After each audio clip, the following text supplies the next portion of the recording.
This hearing will come to order. Today we meet to hear from U.S. Department of Health and Human Services Secretary Robert F. Kennedy, Jr.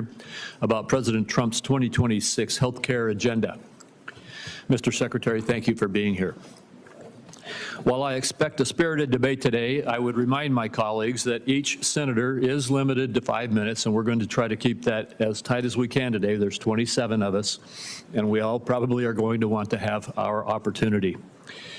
At the end of the 5-minute time frame, I will gently tap the gavel if it appears that things are starting to lapse over, and encourage my colleagues and our witness to conclude their remarks at the conclusion of this time. President Trump and Secretary Kennedy have made a steadfast commitment to make America healthy again. Under this administration, HHS has placed patients at the center of the healthcare system, empowering them with the tools and information they need to create a healthier future.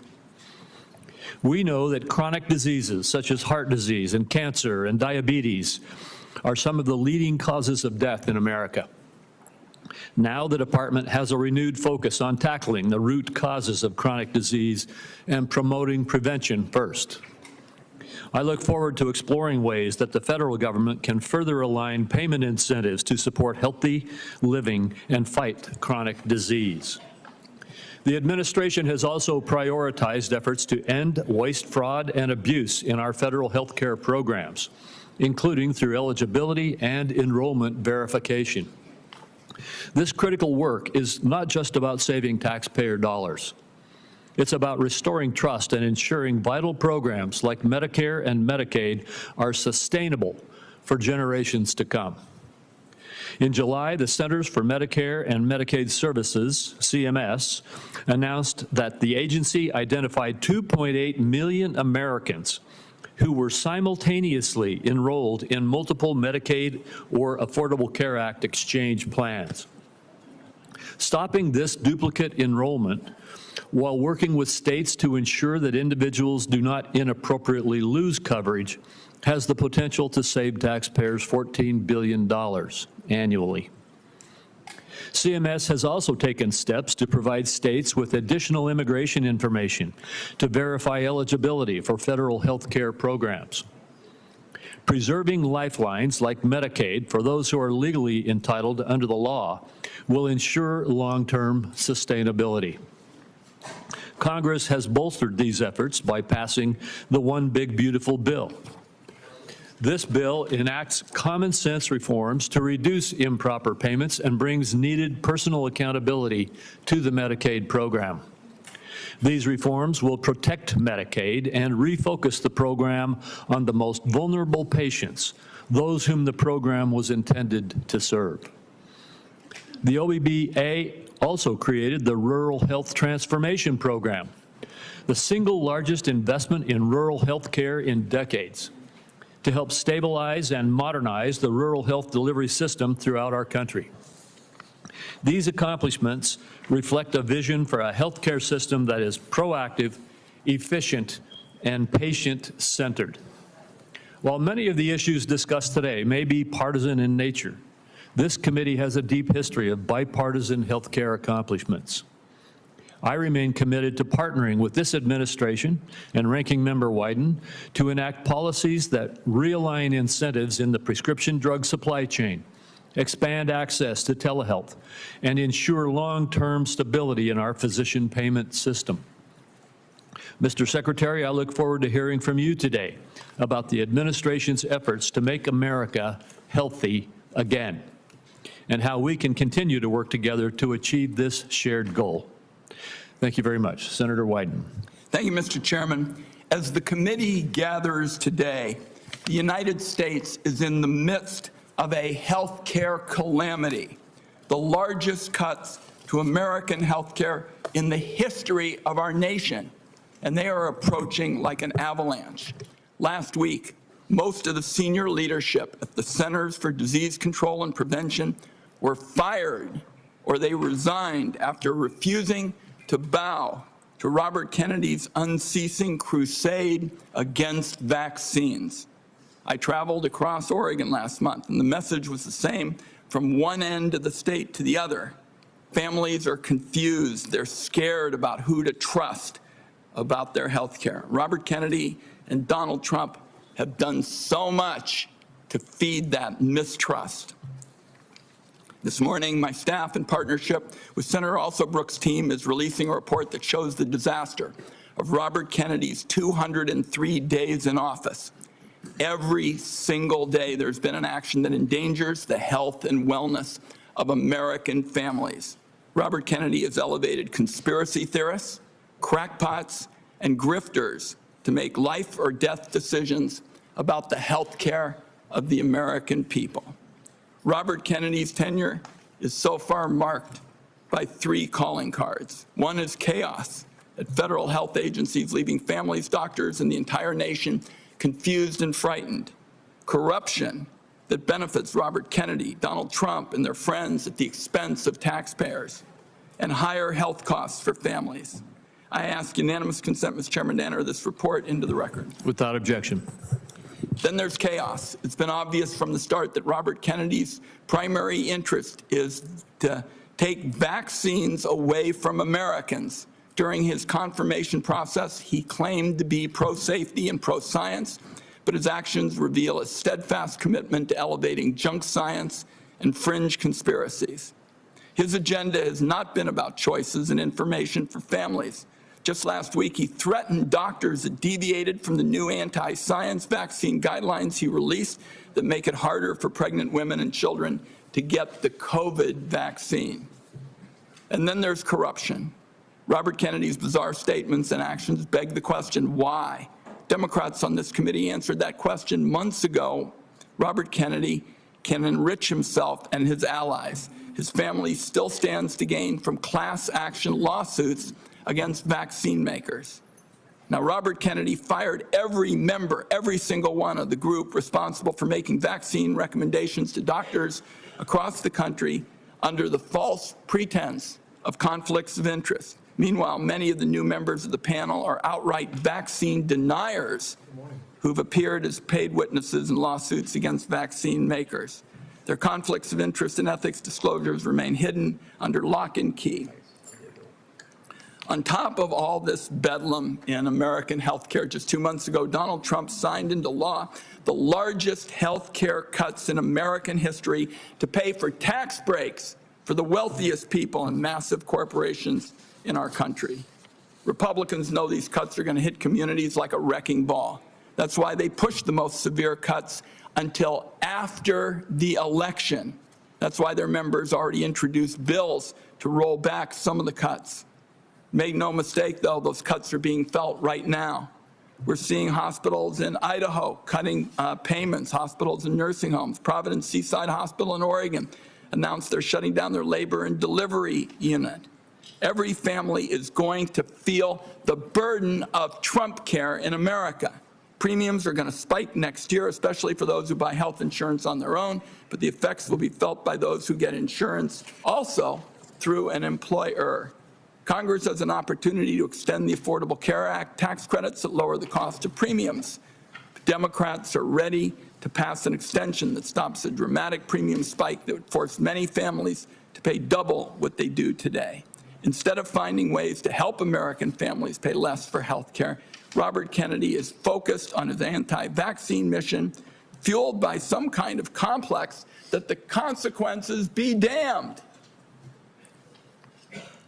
Amid this litany of corruption and chaos, the one point I have to underline is Robert Kennedy puts children in harm's way every single day in America. To my Republican colleagues, I must ask, what line must Robert Kennedy cross before some of you will also join this alarm? This weekend, under the cover of darkness, Robert Kennedy attempted to disappear hundreds of children under his care at Office of Refugee Resettlement facilities. These children here without parents or family were rounded up in the middle of the night and put on planes to Guatemala. Lawyers on the ground described unthinkable scenes. Our staff, some who are here today, were party to this in the middle of the night. And one child said to their lawyer, "Why do they want to send me back? My mom is dead and my dad abuses me. Why do they want to hurt me?" This was an actual conversation. These actions were illegal. Documents show that many of these children were in the country to escape trafficking in their homeland. Mr. Kennedy calls himself a protector of children. Some kind of rich claiming from somebody who's flown on Jeffrey Epstein's private jet on multiple occasions. I don't think Robert Kennedy should be within a million miles of this job. Republicans on the committee had a chance to prevent the public health train wreck that Mr. Kennedy has engineered. Everyone voted for him.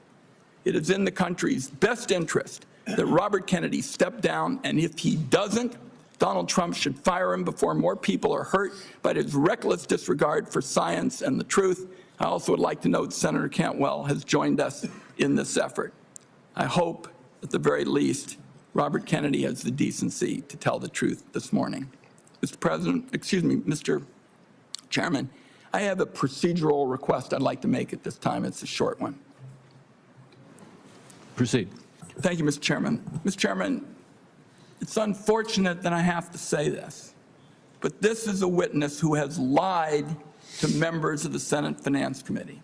In response to over 35 written questions, including from me, he said, and I quote, that he would do nothing as HHS Secretary that makes it difficult or discourages people from taking vaccines.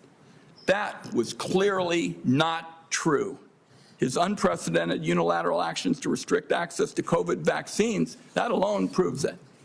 He tried to fire the Senate-approved CDC director after she chose the truth over what I consider his delusions. His prepared testimony even today includes the debunked lie that 500,000 children disappeared under the Biden administration's watch, a lie that the Trump administration is using as a pretext to hunt immigrant children and their families.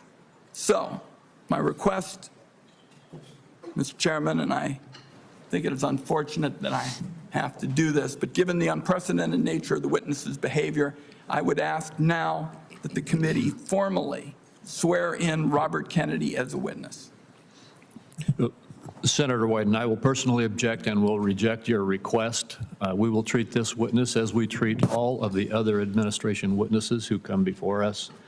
And let me just say again, as I said in my opening remarks, we will have some partisan disagreements today. We're having partisan disagreements right now, and I am having partisan disagreements with you on your characterization of the facts. The bottom line is we will let the Secretary make his own case in his opening statement. I'll only say, Mr. Chairman, that this committee's unwillingness to swear this witness is basically a message that it is acceptable to lie to the Senate Finance Committee about hugely important questions like vaccines. I think it's a great mistake, and that's why I've made the request. I understand that you're not going to grant it, and we can move on. We'll get to the bottom of your accusations, but at this point, I'm going to turn to our witness, the Secretary of Health and Human Services, Robert F. Kennedy, Jr.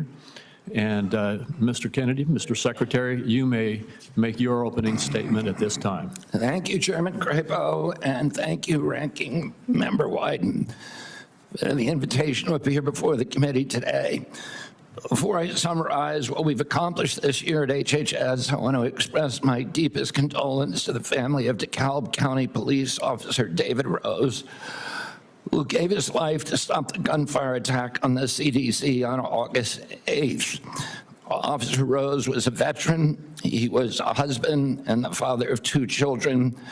Officer Rose's widow, whom I visited, is expecting their 3rd child. I'd like Officer Rose's family to know that he remains in our prayers and that he will continue to be in our thoughts. Let me start with the big picture. Under President Trump's leadership, we at HHS are enacting a once-in-a-generation shift from a sick care system to a true health care system that tackles the root causes of chronic disease. Chronic diseases reach crisis proportions in our country. And finally, we have an administration that is taking action. The MAHA report assessment, which the White House released in May, was the first government analysis of the key drivers of childhood chronic disease: ultra-processed foods, chemical exposures, physical inactivity, and over-medicalization. This month, we will follow with the MAHA report strategy, the Trump administration's solution for addressing each cause.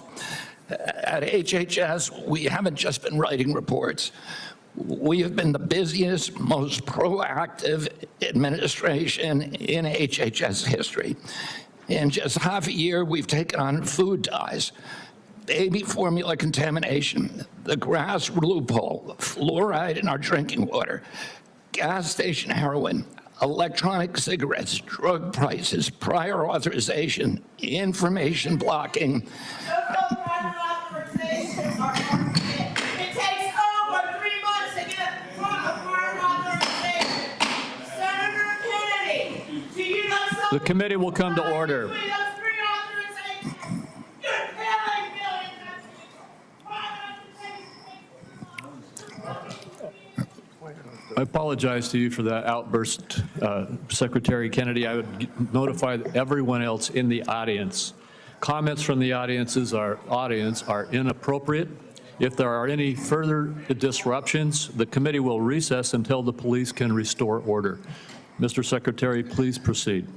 As I was saying, prior authorization, information blocking, and healthcare interoperability. We're ending gain-of-function research, child mutilation, and reducing animal testing.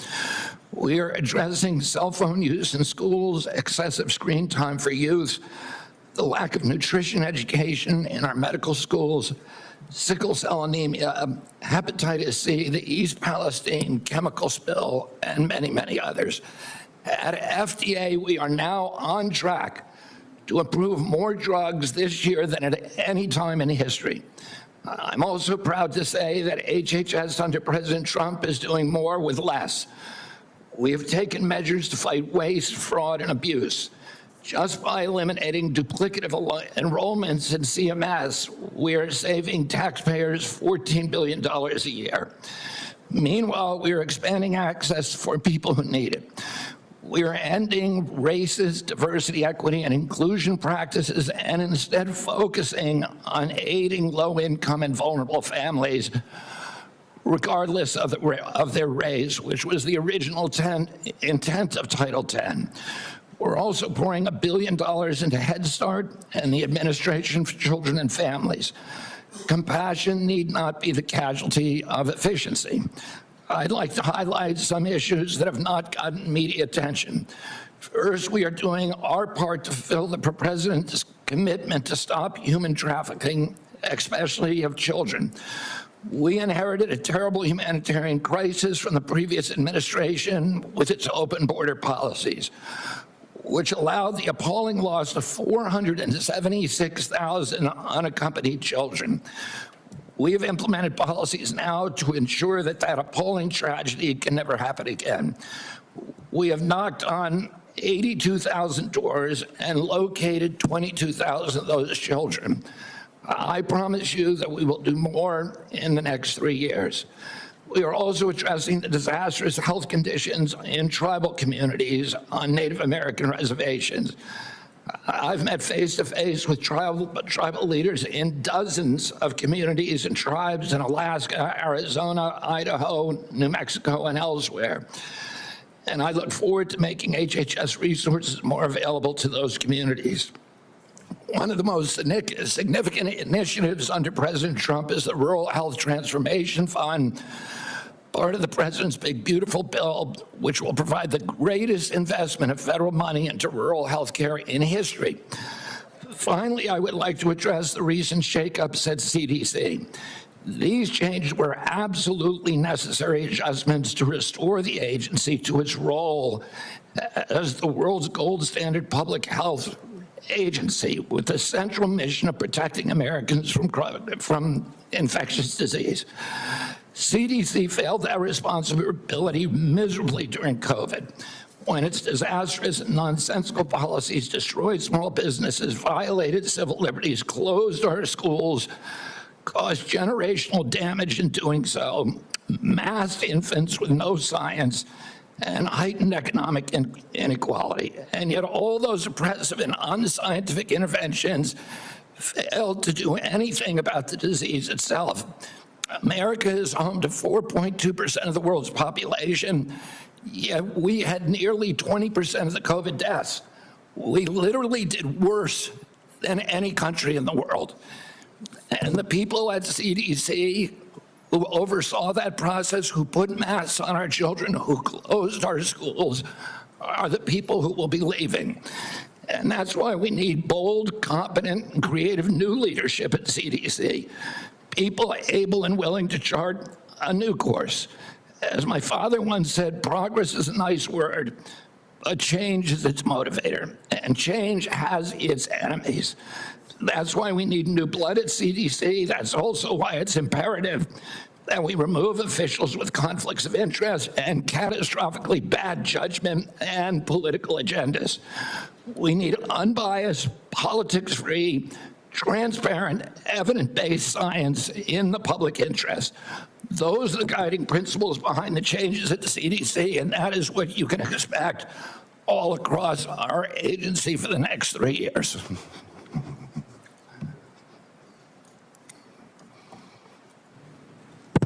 Thank you very much, Mr. Secretary. I'll begin with the questioning. And one of the first things I'd like to talk to you about is actually something that is under the auspices of CMS. And I spoke with Dr. Oz last night about this. I'm sure you're very familiar with it, though. And that is that in the One Big Beautiful Bill, there's a lot of attacks right now going on publicly about hospitals are in trouble. And the blame for that is placed on the bill, even though the bill hasn't even been implemented yet. The fact is, this committee held hearings on the troubles that rural hospitals are facing in the United States before the passage of the One Big Beautiful Bill. They've been facing difficulties in rural America for a number of years now. And the bill, the One Big Beautiful Bill, contained a rural health transformation program, which I would just like to ask you to comment on. This is the program which allocated $50 billion over the next 5 years to our rural community hospitals in the United States to help them deal with some of the financial crises that they are facing and transition to more stability. Could you comment on that program that is in the One Big Beautiful Bill? Yeah, Senator, one of President Trump's campaign promises and one of the principal preoccupations, not only of Republican senators when I did my confirmation hearing, but also almost equally among Democratic senators, was crisis in rural health. We've had 120 rural hospitals close over the past 10 years. These institutions are not just delivering health access to rural Americans, but they are economic centers, they are cultural centers for those communities. They are often the largest employer. They are the highest paying jobs, and they are the centerpiece for those communities. So when they die, the communities collapse. And President Trump promised to do something about that, and he has delivered on that promise. Right now, we spend about 6% of Medicaid funding is sent to rural hospitals, a very, very tiny slice, and that's one of the reasons they're in trouble. President Trump has now allocated through the One Big Beautiful Bill $50 billion, so $10 billion a year over the next 5 years. What we give to rural hospitals, that 6% represents $19 billion a year. So we're increasing that by $10 billion. So we're infusing more than 50% increase in the amount of money that is going to rural communities over the next 5 years. There's never been anything like that in history. It is the biggest investment, and it should stem this hemorrhage. Well, thank you. I appreciate your giving clarity to that, because it is frustrating to see these continuous allegations that the difficulties that our rural hospitals are facing all were created in the last few months when we passed a bill, when we've been holding hearings in this committee about these problems. And in the bill that we passed, we gave a $50 billion boost to, as you indicated, increase by 50% the federal support for our community rural hospitals in the United States. And I think that the hospital owners understand that. They recognize this support. In fact, they are coming they're coming together very carefully with Dr. Oz to work on the rollout of this program so that we can see this boost and this support that is coming. Just another one of the disagreements we have about what really was in the one big beautiful bill. So I appreciate you commenting on that. In the last minute and 10 seconds that I have with you, could you just quickly talk once again about the broad issue of making America healthy again in terms of our aim to change the healthcare system's focus from a reactive symptom management model to one that focuses on lifestyle choices and the root causes of chronic disease? Yes, Senator, you know, this morning I got the latest numbers from CDC that 76.4% of Americans now have a chronic disease. This is stunning. When my uncle was president, it was 11%. 1950, it was 3%. Today, it's 76.4%. 8 out of 10 of our kids cannot qualify for military service. This is a national security issue. When my uncle was president, we spent zero on chronic disease. Today, we spend $1.3 trillion. It's the biggest cause, and it's increasing. And all of the arguments that Republicans and Democrats have about single payer, Obamacare, or with various ways to allocate the health dollars, they're all like rearranging deck chairs on the Titanic. If we don't end this chronic disease, we are the sickest country in the world. That's why we have to fire people at CDC. They did not do their job. This was their job to keep us healthy. Thank you, And I need to fire some of those people to make sure this doesn't happen again. Thank you, Mr. Secretary. I have to cut myself off to make sure I keep to this time frame too. Senator White. Thank you very much, Mr. Chairman. I've made it clear, I think that Secretary Kennedy is dead set on making it harder for children to get vaccines and that kids are going to die because of it. And Mr. Chairman, I'd like to put in the record today an op-ed written by Susan Monarez, who was fired by Mr. Kennedy. Without objection. So what we know, and Dr. Monarez, you know, was approved by Republicans. She wrote an op-ed today in the Wall Street Journal, which I've just put in the record, and I quote her. She said, "I was told to pre-approve the recommendations of a vaccine advisory panel newly filled with people who have publicly expressed anti-vaccine rhetoric." So this is not some liberal philosopher or something. This is the CDC director who tells the Wall Street Journal, which is not exactly interested in progressive, you know, theories and the like, that she was told to pre-approve the recommendations of a vaccine advisory panel filled with people who've publicly expressed anti-vaccine rhetoric. So my first question, Mr. Secretary, is did you in fact do what Director Monarez said you did, which is tell her to just go along with vaccine recommendations even if she didn't think such recommendations aligned with scientific evidence? That is No, I did not. That's a yes or no. So you have an opportunity to call her a liar if you say that you didn't do it, but I'd like to see you respond to this. No, I did not say that to her. And I never had a private meeting with her. So there are witnesses to every meeting that we have, and all of those witnesses will say, I never said that. So she's lying today to the American people in the Wall Street Journal. Yes, sir. Okay. Let's talk now about what's coming up, because I've made it clear what I've thought about the 203 days with my colleague, Senator Also Brooks. In 2 weeks, CDC's Advisory Committee on Immunization Practices will meet to make decisions about critical vaccines that protect us against hepatitis B, measles, and more. The committee's got a profound impact on vaccine access, but these aren't ordinary meetings. You've stacked the deck to ensure the panel bends to your views. In June, you fired all 17 committee members who are respected scientists and doctors. You replaced them with non-experts, vaccine skeptics, and conspiracy theorists. As a result, this critical advisory panel has lost scientific credibility. After years, colleagues, we spend so much time not looking at this as Democrats and Republicans, but as good science and scientific credibility. And now the American Academy of Pediatrics has warned that the committee is being politicized at the expense of children's health. American Academy of Pediatrics, you think they're lying too? I think the American Academy of Pediatrics is gravely conflicted. They get, for their biggest contributors are the 4 largest vaccine makers. They run a journal, Pediatrics, which they make a lot of money on, that is completely dependent on pharmaceutical companies. So I wouldn't put a big stake in what they say that benefits pharmaceutical interests. Senator, I didn't politicize ACIP, I depoliticized it. The Congress has been investigating ACIP. All over the country, Mr. Secretary, scientists and doctors are saying otherwise. They're all wrong too. They're all lying, according to you. The scientists and doctors are supporting me all over the country.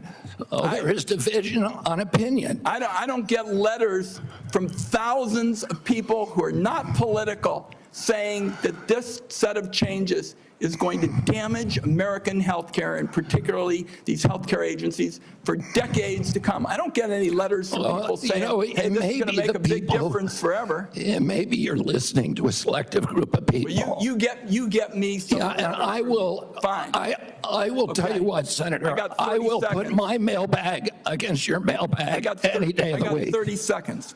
Dangerous respiratory viruses like RSV are on the agenda for the next advisory meeting. Countless parents have been awakened in the dead of night by a wheezing kid gasping for air, forced to rush their little one to the ER. There's no worse heart-wrenching fear. The RSV vaccine offers these kids protection against the worst effects of the virus. But now it looks like you're on a crusade to make infants and babies more vulnerable to the terrible illness. That's what we're doing with the COVID changes. And please make your answer brief, Mr. Secretary. I've said that The position is indefensible. I think it's possible. Congress has been investigating that committee for 23 years because it is pervaded with conflicts of interest. What we did is we got rid of the conflicts of interest and we depoliticized it and put great scientists on it from a very diverse group. Let me close with very pro-vaccine. Let me close with this, because like Senator Crapo, I'm a few seconds over. I don't think, Mr. Secretary, this is about you and me. This is about kids being pushed in harm's way by reckless and repeated decisions to get scientists and doctors out of the way and allow conspiracy theories to dictate this country's health policy. I don't see any evidence that you have any regrets about anything you've done or plans to change it. And my last comment is, I hope that you will tell the American people how many preventable child deaths are an acceptable sacrifice for enacting an agenda that I think is fundamentally cruel and defies common sense. Thank you, Mr. Chairman. Do I got a reply? Or Senator, you've sat in that chair for how long? 20, 25 years, while the chronic disease in our children went up to 76%. And you said nothing. You never asked the question why it's happening. Why is this happening? Today, for the first time in 20 years, we learned that infant mortality has increased in our country. It's not because I came in here. It's because of what happened during the Biden administration that we're going to end. I'm going to let Senator Wyden respond briefly to that, and then we're not going to go over like we just did. Defend this committee on a bipartisan basis. Colleagues, my cabinet secretary says that we have no interest in chronic care. Mr. Secretary, Mr. Chairman, could we have regular order, please? We are in the process of turning around the Medicare program with the chronic care bill that Chairman Hatch, when he was chairman, and this committee put together on a bipartisan basis. All right, we're going to proceed. And I just want the rest of the members to know, I gave Senator Wyden as ranking member some leeway there, but we're going to stick to the 5 minutes.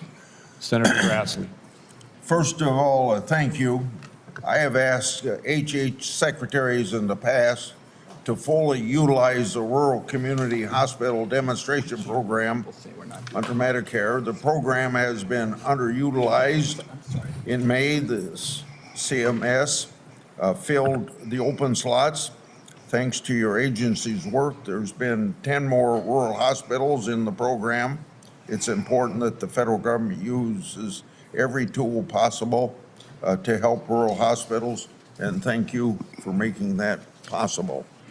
Now to my questions. Back in January, during your confirmation hearing, you told me that you agreed to leave farming regulations to the Department of Agriculture and EPA.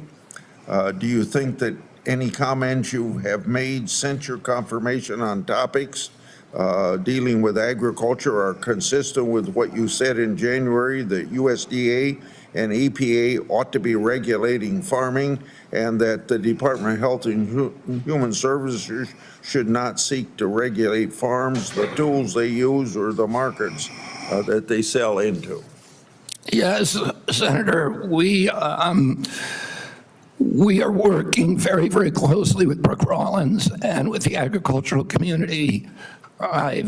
We've met with over 140 farm interests over the past 3 months to incorporate them to make sure that the MAHA agenda is consistent with their agenda. We are producing the best food in America, that we're protecting our soils and our soil microbiome, and that we're protecting all kinds of farmers, including those who want to transition to regenerative agriculture. We're consulting every stakeholder in the farm community in everything that we do. I just raised the question because farmers in my state have been concerned about some of the things you're saying. Senator, I can't hear you. I'm sorry. Some of the farmers in my state have been raising questions about some of the things that they think you said, whether it was out of context or not. I just thought I'd raise this question so that you would keep by what you told us back in January at your confirmation hearing. Now, Senator Durbin and I have a bipartisan bill that requires price disclosures on TV ads. Price transparency is important in drug advertisement. I know that President Trump, Vice President Vance, and you are all supportive of this effort. When can I expect action from this administration on requiring drug companies to publish the price of drugs in their TV ads? And just in case you would tell me that you don't think you have that authority, can you help Senator Durbin and I on our bill so that we can ensure that you have legal authority to require price disclosure? Senator, I think it would be good for us to talk about this offline. We are working on this in our agency, and I'm happy to tell you, give you the details of what we're doing. Okay. I've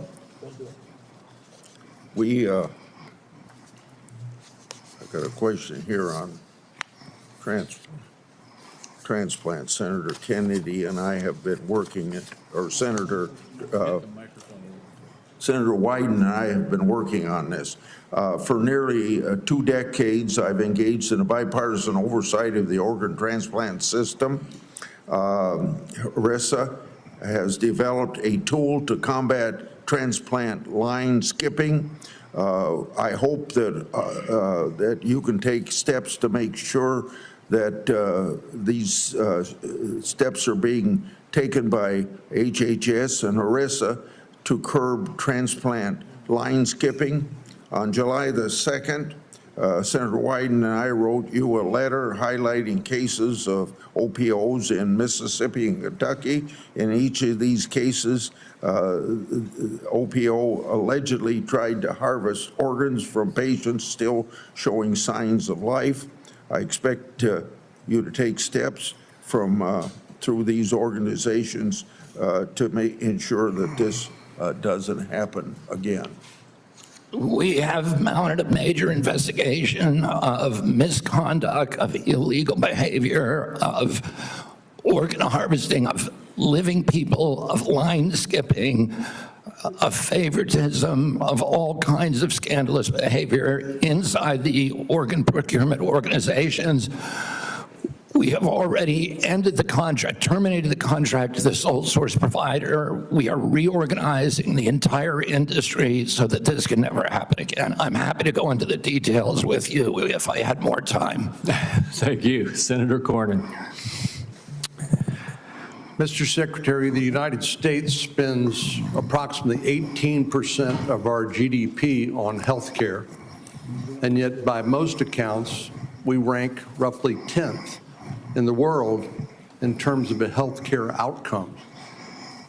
Our Democratic colleagues seem to think the more money you spend, you're necessarily going to improve those outcomes. But at the same time, we have the two major drivers of our national debt, Social Security and Medicare, while we spend more money on interest on the national debt than we do on defense of the nation, which is an unsustainable trajectory. What is it that you're doing to address the effectiveness and the outcomes of our healthcare expenditures as opposed to just throwing more money at the problem? Yeah, I mean, throwing money at the problem does not work. We spend 2 to 3 times per capita what European nations spend on healthcare, and we have the worst health outcomes. We're 79th in health outcomes globally. Over the past 20 years, we've lost, or 30 years, we've lost 6 years to Europe in terms of longevity. So our lifespan was even with Europe's now at 6 years behind. As I said as I remarked to Chairman Wyden this morning, or Minority Leader Wyden, today we got new data that showed that infant mortality has increased in this country in 2024 for the first time in 20 years. Diabetes has gone up 98% in 20 years. Nobody's doing anything about it. CDC's job was to make sure that this didn't happen. And what we're going to do is reorganize CDC, but also we've already righted the ship at NIH, at FDA, at CMS. And we are going to end the chronic disease epidemic. We are devoting thousands of studies. We're going to devote to identifying the causes, and we're eliminating them. And we're already starting. We're not waiting for everything to come in. We are starting now. We're doing this with food dyes, with GRAS standards, with dietary guidelines. We're going to get better food and better health to the American public because it's chronic disease that is bankrupting us and destroying our national security. It seems to me one of the biggest problems that we have in America today is the trustworthiness of the information that we actually receive from the news media and from any other source. And obviously, the easiest thing for our Democratic colleagues to do is to scare people because that is a powerful emotion, no matter what the facts may be. Do you believe COVID-19 was politicized? Yeah, the whole process was politicized. Senator, I mean, we were lied to about everything. We were lied to about natural immunity. We were lied to about, we were told again and again the vaccines would prevent transmission, they'd prevent infection. It wasn't true. They knew it from the start it wasn't true because that's what the animal studies and the clinical trials showed. We were told that there was science behind cloth masks. The CDC allowed the teachers union to write the order closing our schools, which hurt working people all over the country, and then pretend it was science-based. All of these issues, and then I can show you, like, for example, Chairman Wyden was talking about me politicizing ACIP, but during COVID, probably the most famous scientist on ACIP was Martin Kulldorff from Harvard, the great world-renowned epidemiologist and vaccinologist. And he criticized the COVID booster mandates.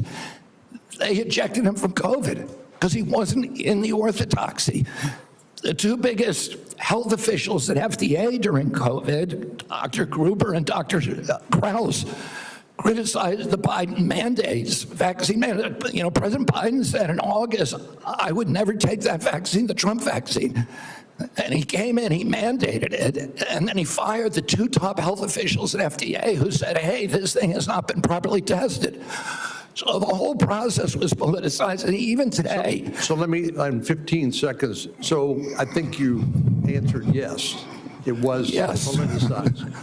And I have concerns that when you look at some of the conflicts of interest in peer-reviewed articles in professional journals, and when you point out that even some of the physician associations are conflicted because of the money they get from the pharmaceutical industry.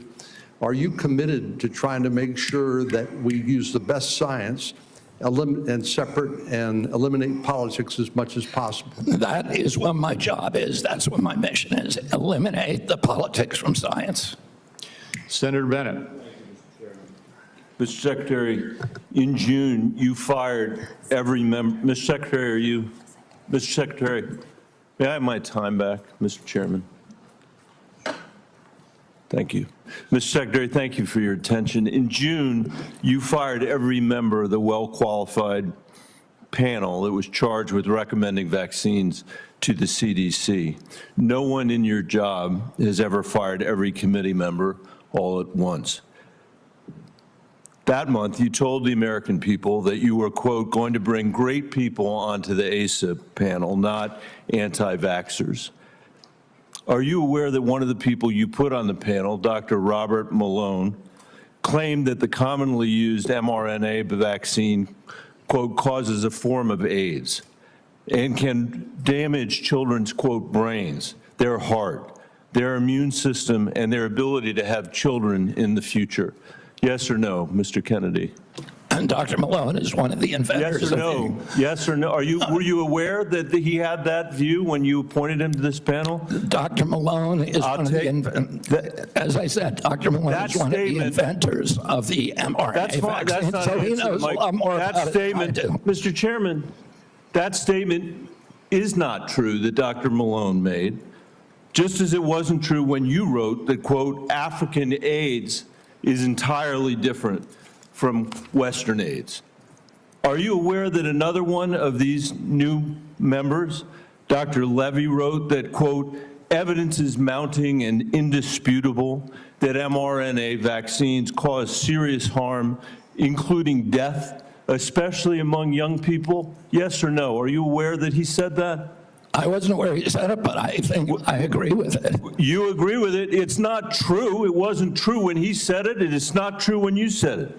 Secretary Kennedy, later this month, your new panel will meet to consider changing vaccine recommendations for American children. In addition to the COVID-19 vaccines, they are set to review recommendations for the hepatitis B vaccine, for measles, for mumps, for rubella and varicella vaccine, and the RSV vaccine. These are common back-to-school vaccinations for children all over the industrialized world. If you change that, you owe parents in Colorado and across the country the benefit of some transparency, I think.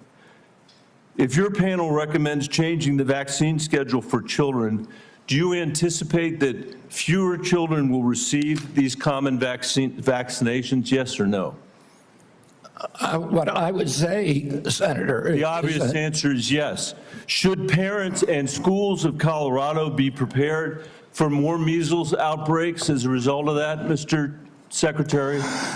Senator, how about more mumps outbreaks? I do not anticipate a change in the MMR vaccine. ACIP is an independent panel. So, well, it's a panel you just put those folks on. Far from what you said, they're people with ideas that are completely outside the mainstream. You mean out of the pharmaceutical paradigm? Let me just say, Mr. Secretary, all these vaccines that we're talking about today are free and accessible to parents today in America who have the freedom to be able to make that choice for their children. Will that be true after your handpicked panel makes their judgments about these vaccines?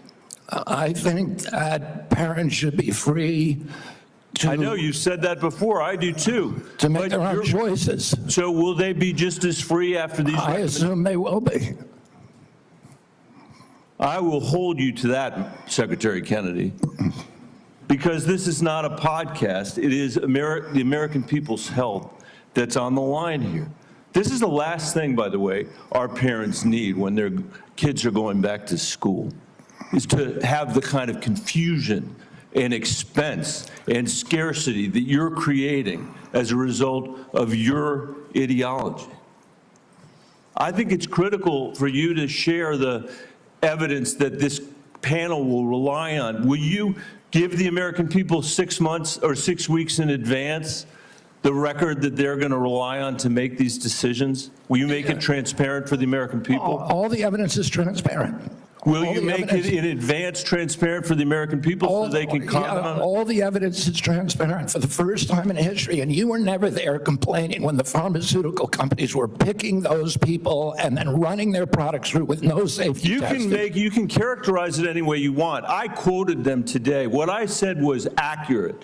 What you said were lies. You Are you described saying, people Senator, moving the Titanic. Senator, are you saying that a mRNA vaccine has never been associated with myocarditis or pericarditis in teenagers? I am simply. Is that what you're trying to tell us? I am simply trying to say that the people that you have put on that panel, after firing the entire. You're evading the question. No, I'm asking the questions here, You're Mr. evading Kennedy. that question. I'm asking the questions, I Mr. asked you a Kennedy. question. I'm asking the questions for Mr. Kennedy on behalf of parents and schools and teachers all over the United States of America who deserve so much better than your leadership. That's what this conversation is about, Mr. Chairman. Senator, they deserve the truth, and that's what we're going to give them for the first time in the history of that agency. Senator Cassidy. Thank you. I'll try and restore a little calm here. And I'm approaching this as a doctor, not as a senator. I am concerned about children's health, seniors' health, all of our health. And I applaud you for joining the president in a call for radical transparency. Thank you for that. I said yesterday, I believe it, that President Trump deserves a Nobel Prize for Operation Warp Speed. If he had been President Obama, he would have gotten it. But because of Operation Warp Speed, forcing the federal government to come to a vaccine development within 10 months when others said it couldn't be done, we saved millions of lives globally, trillions of dollars, we reopened economies, an incredible accomplishment. Mr. Secretary, do you agree with me that the president deserves a Nobel Prize for Operation Warp Speed? Yeah, absolutely, Senator. That was phenomenal. So let me ask you, but you just told Senator Bennett that the COVID vaccine killed more people than COVID. Wait, That was a statement. I did not say that. Okay, then let me ask, because you also were lead Senator, attorney. I just want to make clear, I did not say that. We'll check the record. That's a question of fact. You also said that you were also, as lead attorney for the Children's Health Defense, you engaged in multiple lawsuits attempting to restrict access to the COVID vaccine. Again, it surprises me that you think so highly of Operation Warp Speed when, as an attorney, you attempted to restrict access. But let me ask. I'm happy to explain why. I had 3 minutes and 30 seconds left. It also surprises me because you've canceled, or HHS did, but apparently under your direction, $500 million in contracts using the mRNA vaccine platform that was critical to Operation Warp Speed. Again, an accomplishment that I think President Trump should get a Nobel Prize for. You canceled $500 million in contracts. Now, I grew up in a middle-class family, so $500 million seems, just to cancel, it seems like an incredible waste of money. But it also seems like a commentary upon what the president was attempting, what the president did in Operation Warp Speed, which is to create a platform by which to create vaccines. So this just seems inconsistent that you would agree with me the president deserves a tremendous amount of credit for this. Is this a question, Senator Cassidy, or is this a speech that you don't want me to No, I'm answer? asking a Because I question. want to answer that question. Please, please. I'm If it's a asking. question. But be tight, please. You got 2 First of minutes and 30 all, seconds. the reason that Operation Warp Speed was genius is it did something nobody had ever been done. I don't think any president but President Trump could do it. It got the vaccine to market that was perfectly matched to the virus at that time when it was badly needed, because there was low natural immunity and there were people getting very badly injured by COVID. And then, but it was also brought in therapeutics like hydroxychloroquine and ivermectin and protocols for treatments. and there were no mandates. And then Okay, I have President Biden another came in. question, so please, about 15 That's when I seconds. began litigating against President Biden's mandates. Now, I'm sorry, let me go on because in because terms you've of covered me the mandates canceling those before. contracts, I have limited time, Mr. Secretary, I'm sorry. You've called for, and rightly so, that we should restrict participation in agencies for those with conflict of interest. I would like to submit for the record a evaluation of the conflict of interest of those who are on the ACIP and the Vaccines and Related Biologic Products Advisory Board. It was not 97% as alleged, rather it was 6.9%, and it was 1.2%, I think, for the other panel. Without objection. Now, I am concerned, though, because many of those whom you have nominated for the ACIP board. Senator, you have the facts excuse me, wrong in there. excuse me, can I have my time back? Yes. Yeah. What I am concerned about is that many of those whom you've nominated for ACIP have received revenue as serving as expert witnesses for plaintiffs' attorneys suing vaccine makers. Now, one of my colleagues in another setting alleged that you seem more interested in settlements than science. If we put people who are paid witnesses for people suing vaccines, that actually seems like a conflict of interest. Real quickly, do you agree with that? No, I don't. It may be a bias, and that bias, if disclosed, is okay. But it's not a So if the financial. bias is It's not a disclosed that they are financial expert conflict. witnesses. It's not a financial Let me conflict finish of up. interest. Let me finish up. You also told Senator Wyden at the outset that you didn't want to take vaccines away from people. And as I conclude, I would like to say this. Because of the conflicting recommendations made about COVID. This is from Eric Erickson, good conservative out of Atlanta, Georgia, occasionally gives me hell. My wife has stage 4 lung cancer. She is one of the people the COVID vaccine actually helps. Thanks to the current mess at HHS, CVS is unable to get her vaccine. Secondly, an email from a physician friend of mine. Hey, Bill, I'm not even sure what I'm asking you, but we're all confused and concerned about who can get the COVID vaccine. We are having our attorney try and render an opinion, but there's no firm guidance and concern about liability if vaccines are given to a patient who requests it, but not on the current CDC list. Pharmacists are requiring a prescription now even for patients over 65, creating a huge headache. I submit these for the record. Without objection. I would say effectively we're denying people vaccine. Senator Cantwell. You're wrong. Thank you, Mr. Chairman. Following up on that same line as Senator Cassidy, because that's exactly, I represent one of the most science-based states in the country. That is percentage of scientists per capita. And at your confirmation hearing, we asked about this, whether you would follow science. You've made a statement here today in your testimony that you would follow science, and yet you're not following science, and that's what Senator Cassidy's question was. It's a simple yes or no answer. Do you think the president deserves to get a prize for warp speed in the mRNA technology that saved so many lives? And you won't answer that question. I answered it. No, you're saying that there are problems with what was interpreted. You could say yes. You should say I yes said right the now. president also deserves a Nobel Prize, but our mRNA vaccines that we're working on, the ones that we canceled, which are for upper respiratory infections alone, are those. You canceled $500 million of research because the mRNA technology is about continuing the research to be ready for the next flu, influenza, the next pandemic, and you have to do the research. I'm happy to have a detailed discussion with you about it. You're so wrong on your facts. You're interrupting me, and sir, you're a charlatan. That's what you are. You're the ones who conflate chronic disease with the need for vaccines. The history on vaccines is very clear. This is the 20th century. That's how many people had vaccines and had illnesses. This is the 21st century. This is the decrease, 99% down to 100%.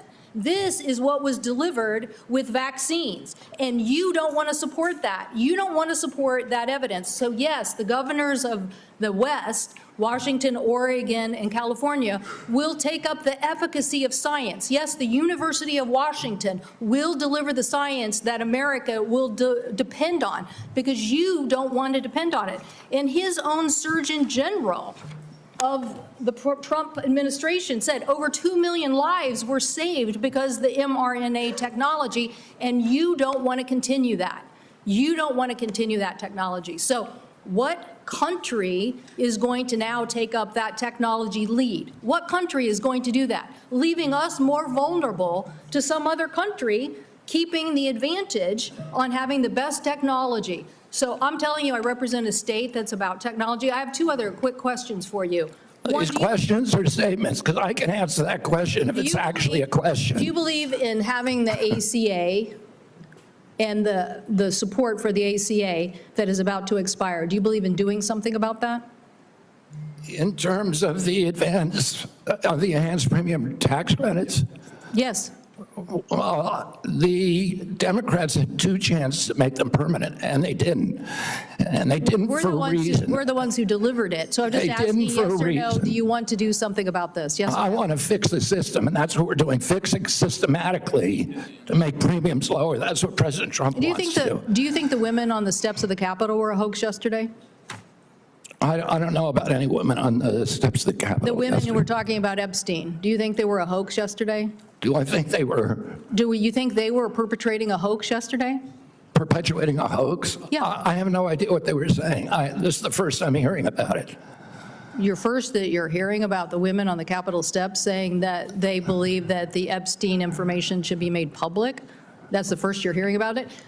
What I'm saying is you are perpetrating hoaxes. You, as this Secretary of Health, so you're undermining the whole healthcare delivery system, and you keep trying to point to chronic disease, but you're not putting solutions on the table to cover more Americans, and you're taking away the science and technology that has made us the leader that has saved, according to the first Trump administration Surgeon General, millions of lives, and you don't want to keep that going. So no, I don't support your continued efforts as Secretary, and I definitely think that our colleagues need to rally around science. If you want the Northwest to continue to lead on all innovation and all healthy people, okay, we'll do that. But it's a sad statement for the rest of America and America's leadership on technology. Thank you, Mr. Chairman. Thank you. Senator Warner. Mr. Secretary, I agree with a lot of my colleagues' statement. I actually had hoped, I didn't support you. I thought taking on chronic illnesses was going to be important. I've got 2 kids, as we discussed when we met, that have chronic illnesses. I'm not sure that the focus on red dye and seed oils are going to fully solve that problem. Of course they won't. I would say this, that seems where your emphasis is. I want to go back to just, again, some basic facts. Do you accept the fact that 1 million Americans died from COVID? I don't know how many died. You're the Secretary of Health and Human Services.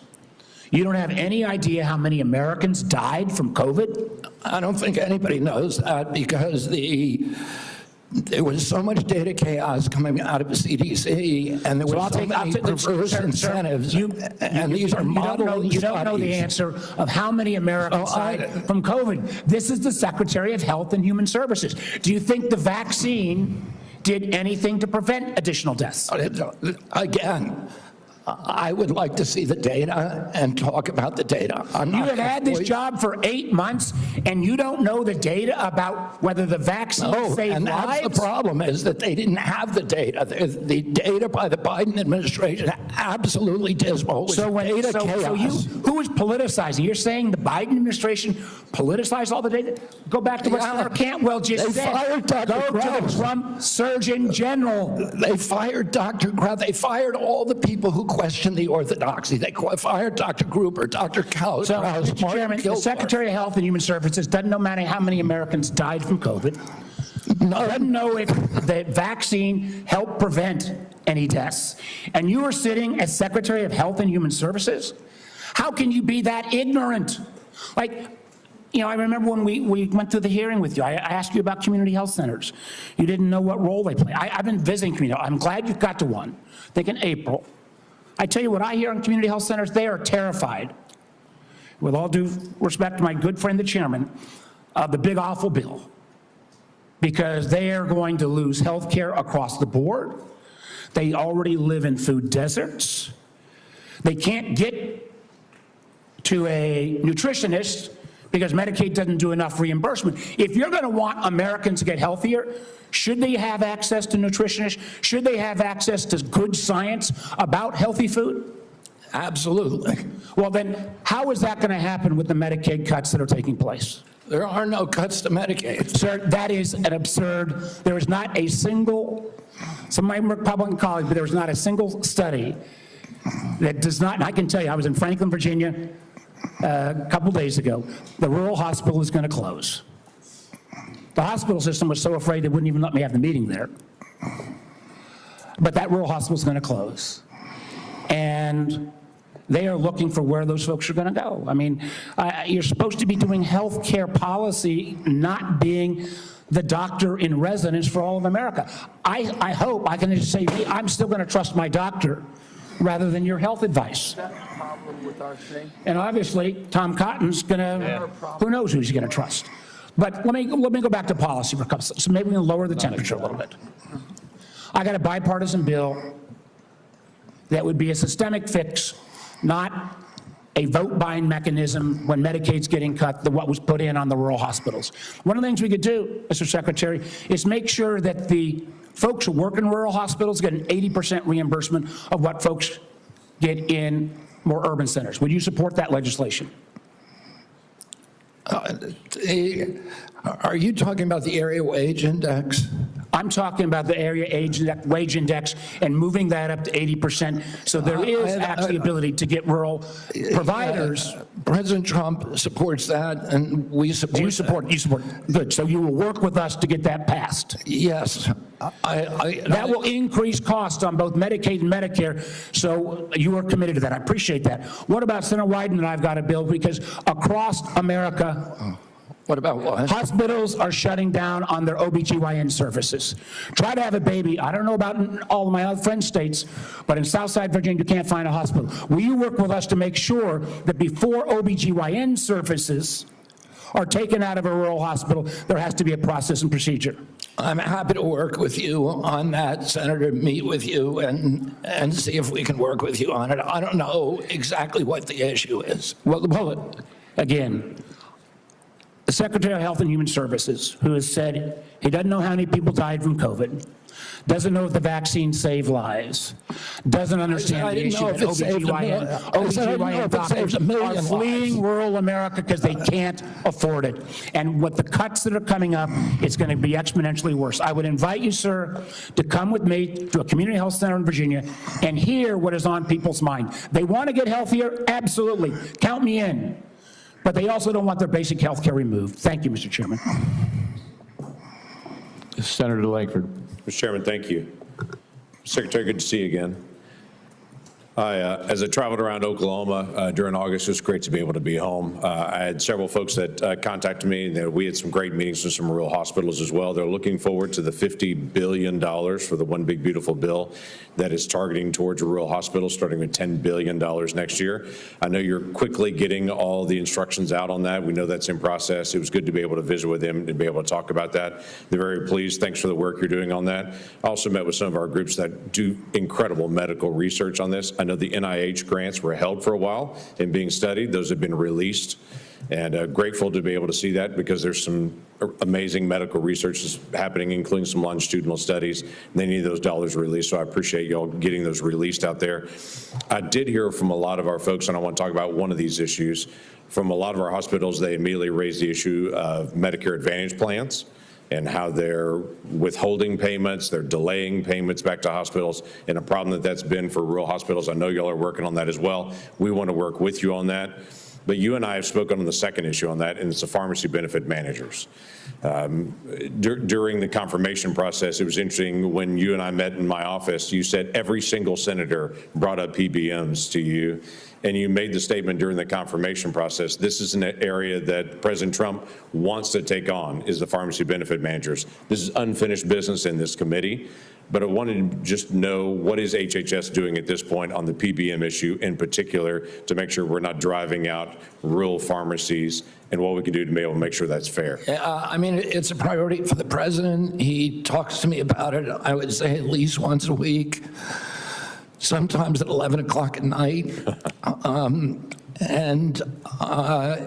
we've met with the PBMs, and we are in talks with them. We're also in MFN talks with the pharmaceutical companies, who are also very interested in reducing the cut and getting transparency among the PBMs. And the PBMs have committed to us to transparency, will guarantee transparency. And then the part of the MFN negotiations would include direct-to-consumer marketing, which would eliminate the middleman. So I think we're doing a lot on PBMs. Okay, that'd be very helpful to be able to see. It'd be very helpful for consumers across the country on this. You and I spoke as well, and you've made public statements on this, and the FDA commissioners made public statements on the issue of reviewing the safety issues of mifepristone. Your comments early on were every drug needs to be treated the same, needs to look at the same, and not have political biases and how things are actually examined. There were a lot of changes on the allocation of mifepristone for elective abortions under the Biden administration. It's now open to anyone without a prescription on it. You don't have to go through a doctor on it. There's all kinds of issues that are happening now on it. So the question was, you said that there would be a review on that just to be able to look at it, make sure we're following all safety protocols. Do you know a timing on that review? I can't give you the exact timing. I talked to Marty McCary about it yesterday, and he said it is progressing apace. We're getting data in all the time, new data that we're reviewing. And we know that during the Biden administration, they actually twisted the data to bury one of the safety signals with a very high safety signal, around 11%. So we're going to make sure that that doesn't happen anymore. We're producing honest science and gold standard science on that. I'll keep you abreast of where we are. Thank you. Just go where the science leads on that.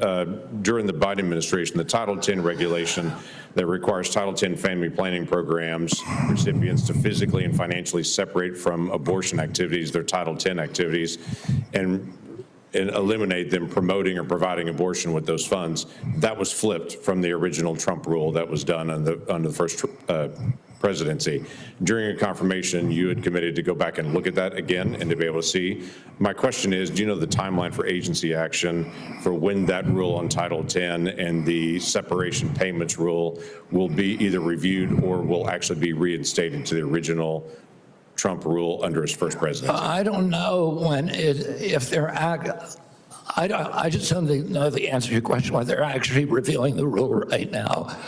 I can tell you that the NGOs that have that issue, that refuse to separate their payments streams and separate their operations, are not getting funded.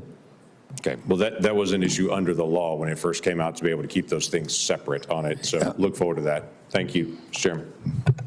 Thank you. Senator Hassan. Oh, thank you, Mr. Chairman, and good morning, Secretary Kennedy.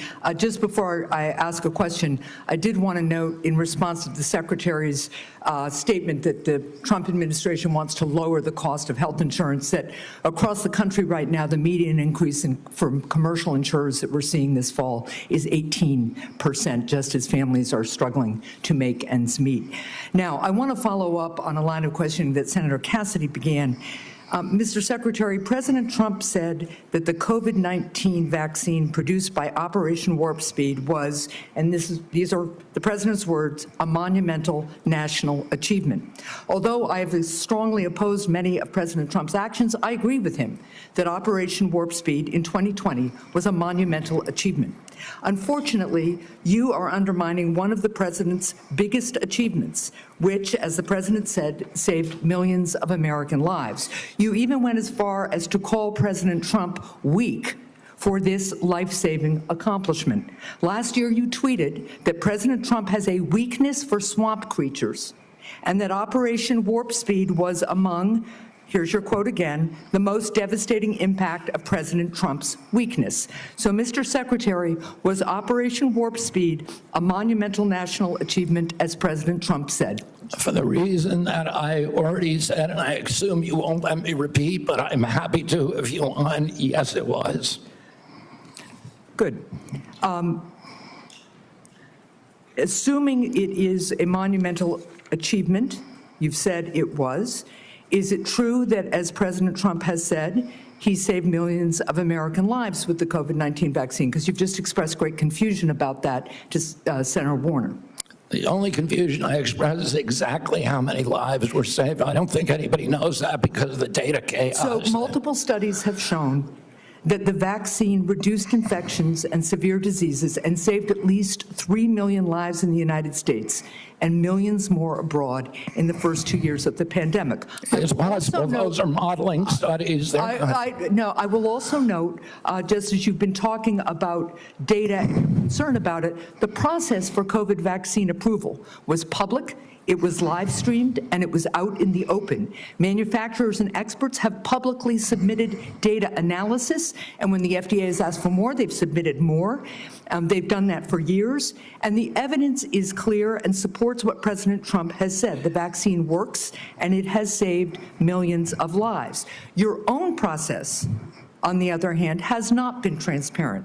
You repeatedly choose to ignore data because it doesn't match your preconceived notions and lies. So you have said that the vaccine did save lives. You've said it was a monumental achievement. And given that, if you agree with President Trump that the vaccine saved millions of lives, why have you acted behind closed doors to overrule scientists and limit the freedom of parents to choose the COVID vaccine for their children? Why have you done that? For the COVID vaccine, I was removed by FDA because there was the industry. No, it was behind closed doors. No, it's not and scientists who said they wanted to brief you on the science, scientists who wanted to understand why the FDA, why you unilaterally changed the parameters for giving vaccines, making it possible now, to Senator Cassidy's colleagues' points, that they're going to have to go off-label. This is crazy talk. You're just making stuff up. To prescribe a vaccine for children. I'm not making things up. Do you know how the FDA approval process works and what happens? Yeah, I know exactly. Do you know what an off-label prescription is? I know exactly how it works. I know exactly how it works. So why behind closed doors? It's not behind closed doors. The industry makes the studies, and they could not provide a study that said that it is effective for healthy kids. So when have you produced the data that you relied on and that this FDA relied on to change those parameters? You did it behind closed doors. No, the data is all public. Now parents who decide that they do want their children to have You're just COVID making vaccine stuff up, Senator. I'm not You're making just stuff making stuff up. You know, sometimes when you make an accusation, it's kind of a confession, Mr. Kennedy. So let's just settle with this. So here's what's going to happen. To Senator Warner's point, to the parents who are concerned all around the country, to people who want to get the COVID vaccine this fall, even if they're under 65, because the boosters have worked, there's been much less serious disease, people do not have the same level of threat and risk from COVID that they used to because of these vaccines. People who want to exercise their freedom of choice are being denied that. No, they aren't. Everybody can get the vaccine. Because you are citing data that you won't produce to the public. You're just and you are rejecting You're science. making things up to scare people, and it's a lie. With respect, I do not think I'm the one making things up. You are Thank you, lying Mr. Chair. right now, Senator. Senator Barrasso. Thanks, Mr. Chairman. Mr. Secretary, thanks for being with us today. I believe one of President Trump's greatest achievements was his bold and successful actions on COVID. When faced with a global pandemic, he didn't back down. He was determined to find a cure, and through Operation Warp Speed, a vaccine was developed that distributed quickly, safely, effectively, and I believe it saved many, many lives. I think it's a model of American ingenuity and public-private partnership. But this wasn't the first time an American president acted boldly to address disease and vaccines. There's a great book that's out, it's a prize-winning book called The Fate of the Day by Rick Atkinson, and he talks about the courageous efforts by George Washington. During the Revolutionary War, George Washington reversed his opposition to the smallpox vaccine, and he ordered that all the soldiers be vaccinated. It was among the most consequential decisions Washington would ever make. By protecting his troops from smallpox, Washington preserved the Continental Army, which allowed our nation to continue to fight for our independence. And like President Trump, I believe President Washington acted decisively to protect Americans' lives at a time of great national peril. So over the last 50 years, vaccines are estimated to have saved 154 million lives worldwide. I support vaccines. I'm a doctor. Vaccines work. Secretary Kennedy, in your confirmation hearings, you promised to uphold the highest standards for vaccines. Since then, I've grown deeply concerned. The public has seen measles outbreaks, leadership in the National Institute of Health questioning the use of mRNA vaccines, the recently confirmed director of Centers for Disease Control and Prevention fired. Americans don't know who to rely on. You know, recent polls said 89% of voters, 81% of Trump voters agree vaccine recommendations should come from trained physicians, scientists, public health experts. So, they believe, Senator Marshall, Senator Cassidy, they believe me when it comes to vaccines. If we're going to make America healthy again, we can't allow public health to be undermined. So could you explain what steps you're going to be taking to ensure vaccine guidance is clear, evidence-based, and trustworthy? We're going to make it clear, evidence-based, and trustworthy for the first time in history. For most, right now, when I was a kid, I got 3 vaccines, I was fully compliant. Today's children have to get between 69 and 92 vaccines in order to be fully compliant, between maternity and 18 years. Only one of those 19 vaccines, 92 doses, only one of those vaccines has ever been tested against an inert placebo. And what we're doing now is any new vaccine that before it's approved and licensed will have to demonstrate safety against an inert placebo. And we're going to go back and do observational studies on the existing vaccines to see if they're linked to any of these chronic disease epidemics so that people can understand the risk profile of those products and make good assessments for their own health. So in 2 weeks, vaccine experts at the CDC are going to meet to discuss childhood vaccine recommendations. Parents and physicians depend upon this guidance to make decisions and to keep kids safe. And as I said, I support vaccines. I've been hearing from many of my medical colleagues, people I've known from medical school, residency, and when I practiced medicine in Wyoming, and there are real concerns that safe, proven vaccines like measles, like hepatitis B and others could be in jeopardy. And that would put Americans at risk and reverse decades of progress. As we've seen over the last 4 years, the previous administration 4 years, when recommendations became politicized or were swayed by bias, that the public trust can be lost. So what safeguards are in place to ensure decisions are based solely on science and not politics? And how are you going to make sure doctors and parents can count on CDC guidance? I mean, Senator, I would point this out. Right now, there's only 10% of children are complying with the CDC's recommendation on COVID boosters. Only 15% of healthcare workers.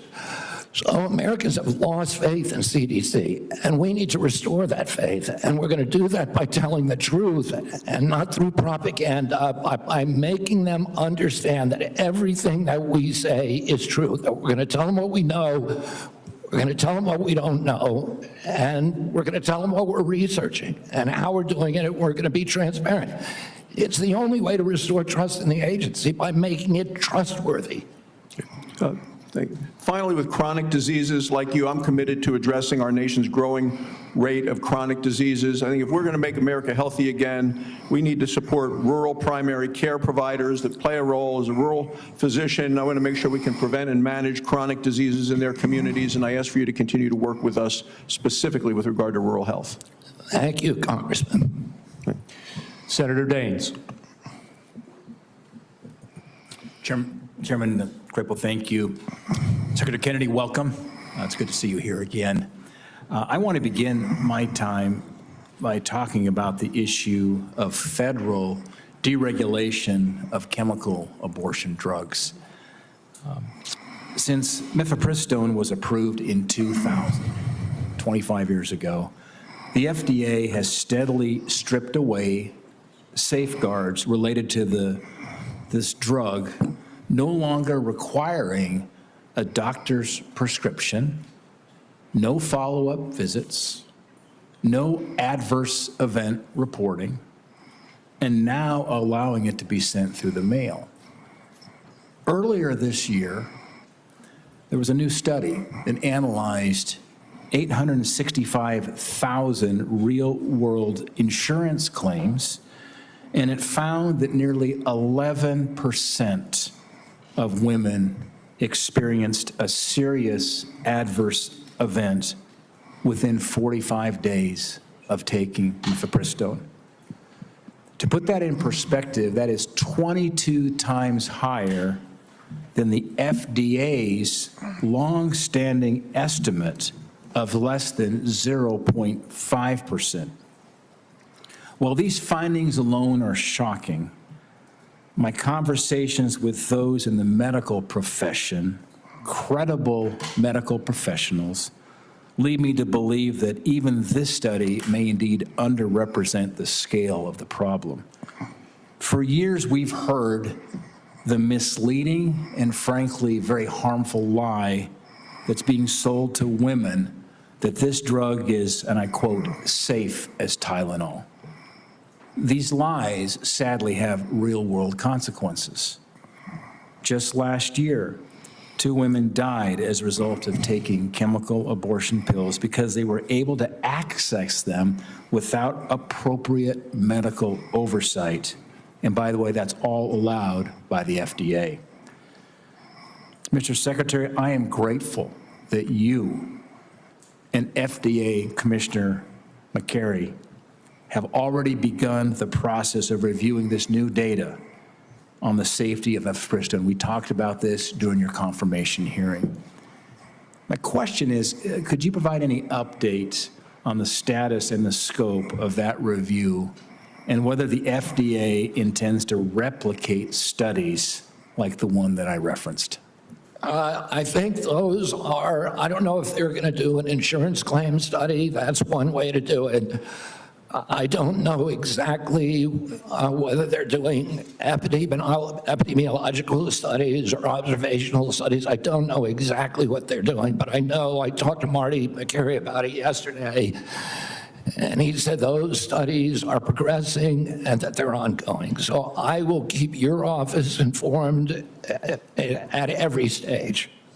Thank you. And I've had a really constructive conversation with the FDA Commissioner as well, McCary, and I mean, here's a very smart, data-focused, sincere type of leader. And we had a really good conversation. I want to encourage those conversations with you, Mr. Secretary, and that there's a follow-up here to make sure that the data that we now have exposed will be studied by the FDA and the appropriate actions considered.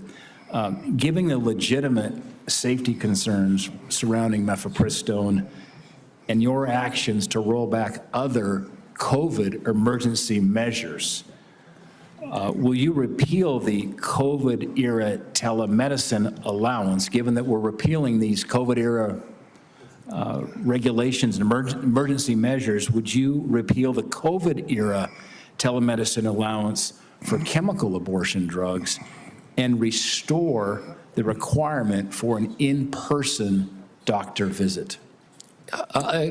Senator, I need to get back to you on that. I don't know if the White House has yet taken a position on that, but we will get back to you this week about that. Okay, all right. Thank you. I want to close with a quick Montana question.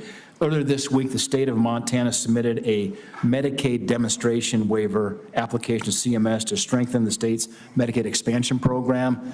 This waiver seeks to require community engagement and enhance cost sharing for working-age, able-bodied adults enrolled in the program. I applaud our governor, Gianforte, and Director Brereton for their proactive leadership in this space. My question is, Mr. Secretary, could you commit that CMS will work quickly in its consideration of Montana's waiver application? Absolutely. It sounds like the kind of waiver that we're looking for. Okay, thank you, Mr. Secretary. Thank you, Senator Johnson. Thank you, Mr. Chairman. Secretary Kennedy, first of all, thank you for your willingness to serve and for putting up with this abuse. 5 minutes is even close to refute all the falsehoods that have been confidently spewed during this hearing. We'll talk about real data here, okay? Well, first of all, thank you for breaking the logjam of information of HHS. My committee's got now over 8 million pages of information. Just in the first tranche, by the way, what we discovered is that the CDC, somebody in the federal health agencies, this interagency communication, hid the signal. They admitted there was a signal on myocarditis, and they hid it. They didn't warn the public. They didn't warn doctors. So that's just one instance of corruption and lies told by the CDC. We've got a lot of others we'll be rolling out, okay? So we held our first hearing in permanent subcommittee investigation on that hiding of the signal of myocarditis. We've heard a lot of studies, okay? As I've looked into science, it's been thoroughly corrupted. Here's data. And I'd like to enter this sheet into the record. I've been publishing this chart for, since really early 2021, when I'm on, for example, talk radio shows and they talk about this, they get deplatformed, or they were, because all the censorship in the Biden administration. Here's the facts.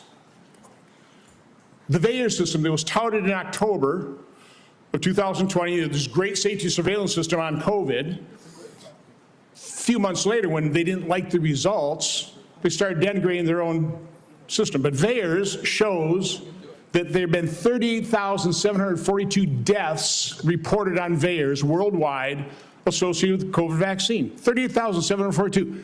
9,252 of those deaths occurred on the day of vaccination within 1 or 2 days. Again, I agree with you. Nobody knows how many COVID deaths were because the information was completely corrupted. Nobody knows how many lives were saved by the, again, I think most people, okay, if you're vulnerable, raise your antibodies, reverse severity, fine. There's not any good study on that. There's just information out there, just claims being made. This is hard evidence.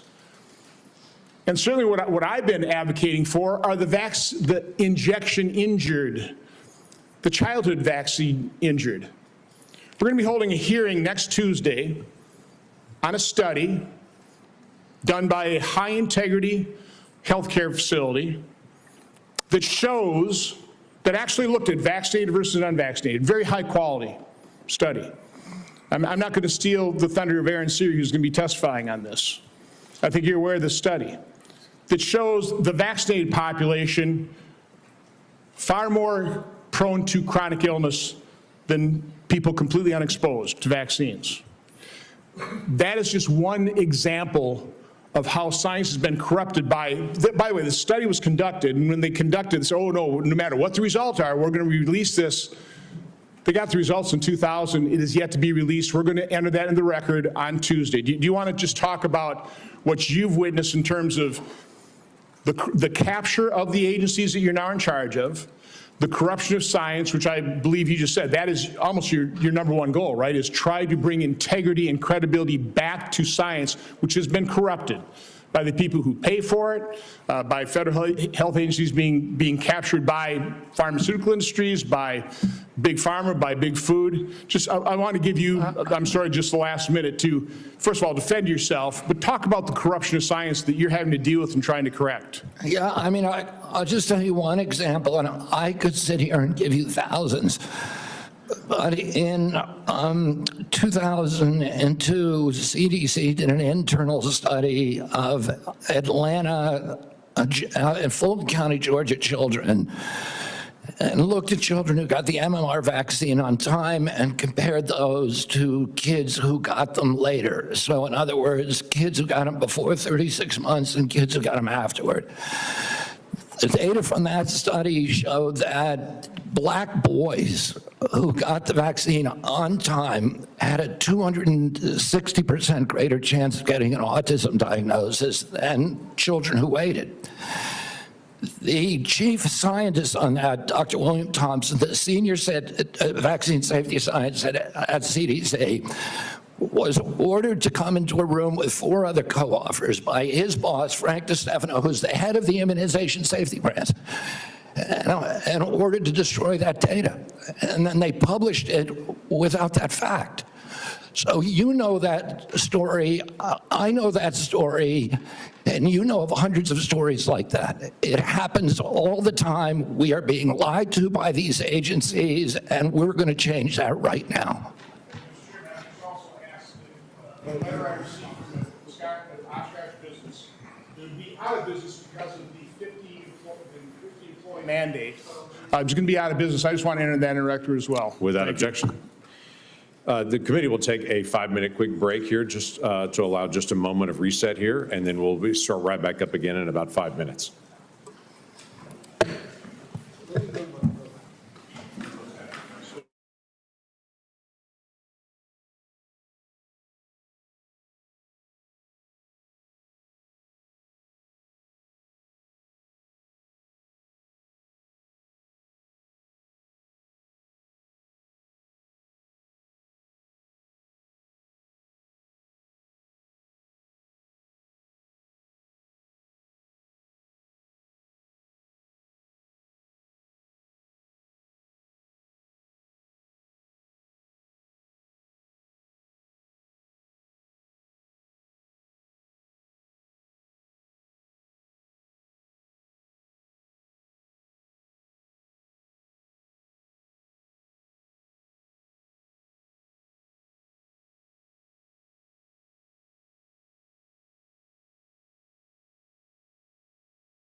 Thank you to everyone.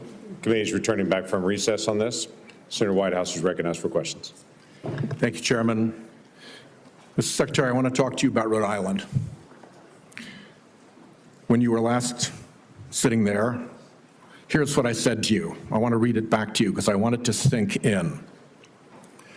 CMS has for years maintained a reimbursement system that the bureaucracy could never explain, never justify, that persistently pays Rhode Island providers less than neighboring Massachusetts and Connecticut providers, a difference of 23 and 26% in our regional healthcare market. Rhode Island's healthcare system is bleeding out because we aren't paid what neighboring hospitals and doctors are paid. And the one act that CMS took on this issue years ago was to make it worse. I raised that with you then. I've raised it since with Dr. Oz. I've raised it with CMMI Director Sutton. I would like to get action from CMS on that. One partial avenue of relief for Rhode Island is the AHEAD program. Rhode Island is a willing voluntary participant in the AHEAD program. Coming behind Rhode Island is Connecticut. What remains to be seen is whether the payment rates agreed to for Rhode Island will suffer the same discriminatory discount with respect to the AHEAD rates for Connecticut as Connecticut comes through. I've been able to get no assurances from CMS that they care one whit about this payment differential or that they see AHEAD as a means of resolving this injustice. Mr. Kennedy, our healthcare system is teetering as a result of this. This is not a casual matter, and I would really like to see you and Dr. Oz and Mr. Dutton put your attention onto this Rhode Island problem.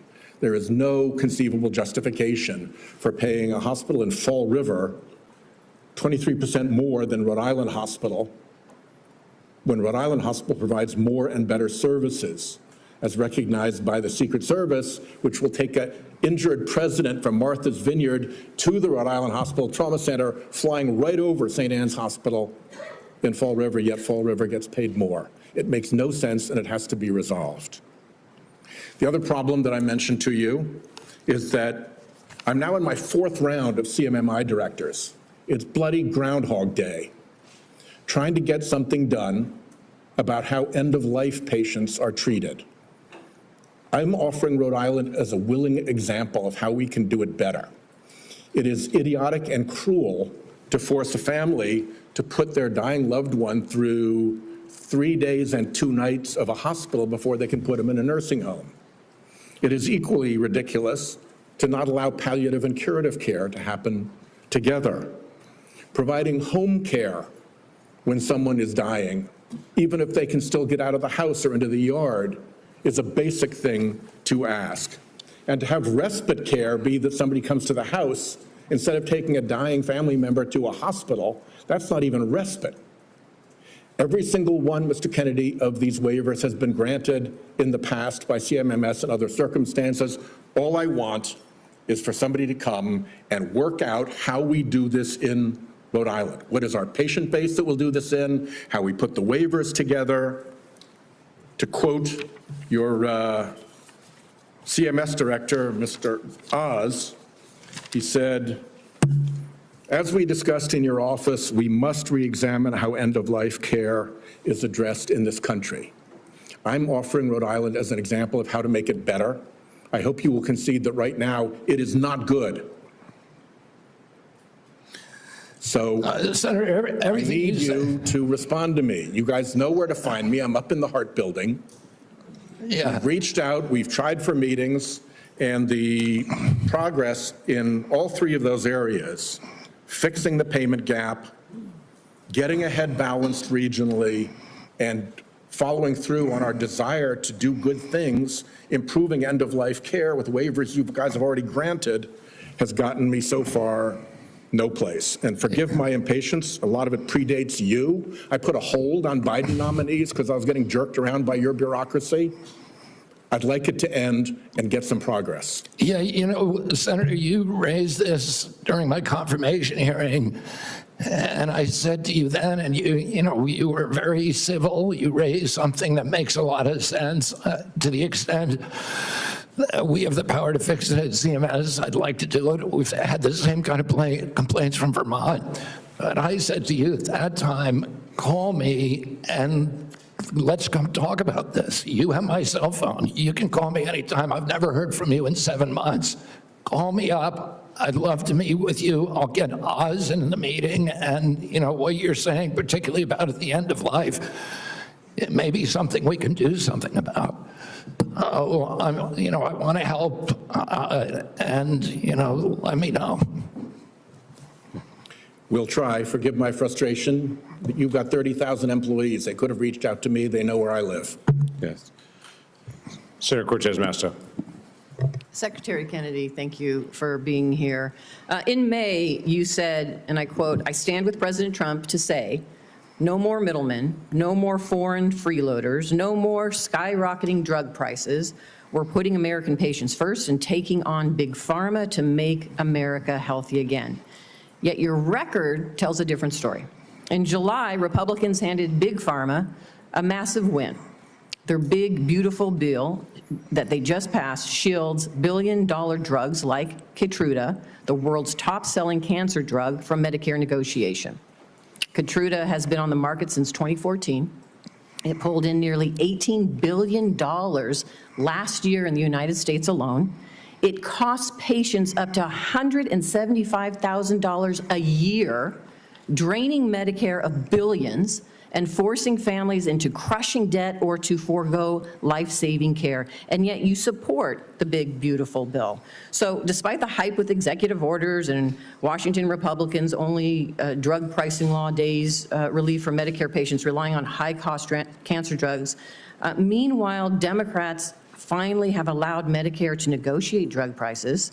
I will say that Keytruda, along with Opdivo and Darzalex, the 3 top-selling cancer drugs, were widely expected to be selected for Part B negotiation in 2026 for 2028 implementation. They are now, because of the actions of this administration, exempt from negotiation for at least several additional years, if not permanently. So my question to you, Mr. Secretary, is how do you justify claiming to take on Big Pharma while supporting a bill that shields drugs like Keytruda and other cancer drugs from Medicare negotiation, costing seniors and taxpayers billions, and risking the lives of cancer patients who cannot afford their necessary medication?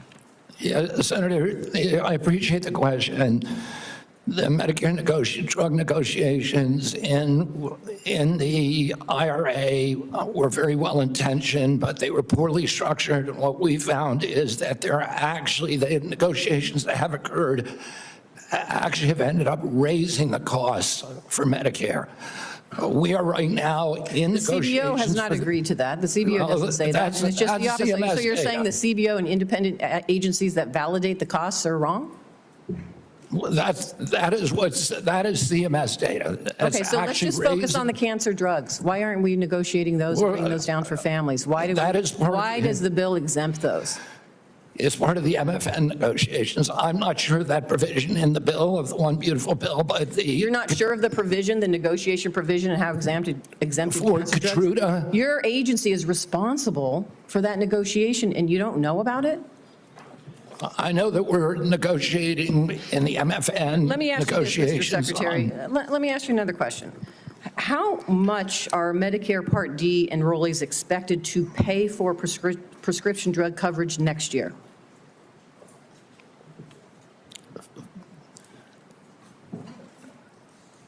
I think that is in debate right now. Let me tell you. Are you talking about the rate? They are going to pay $15 more than last year, up to $50 a month. Now, let me have a question for you on Part B. How much are Medicare Part B premiums expected to increase next year? I don't know. I talked to So Dr. Oz that about is it about, yesterday. I think it's they're supposed to increase about 16%. 11.6% or $21.50 more each month. And again, last time you were before me, you couldn't answer the questions of the very agency and the authority that you have to address these issues. You know, next year, seniors and families are facing higher health care costs across the board. 23 million people on Medicare with a standalone Part D drug plan could see their premiums rise to $50 a month, up from $35, because the Trump administration is cutting the federal subsidy that has been keeping costs down.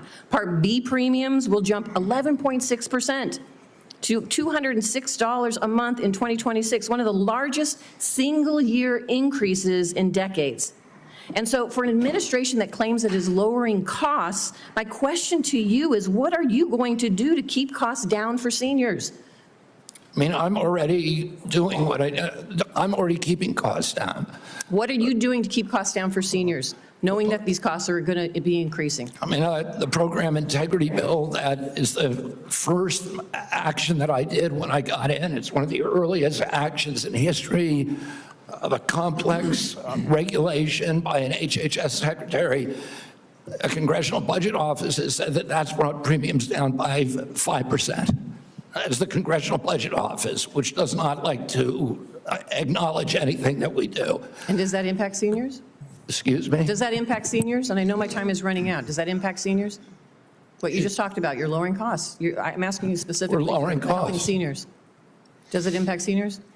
Does it impact? Come on. Let me just stop here. I didn't My hear time is what running you out, said. so I appreciate the chairman's indulgence here. My concern is you can't answer the questions. The very agency has oversight over these issues and controls the levers to lower costs for seniors. And you can't answer that simple question. I didn't hear your question. Okay, let's go.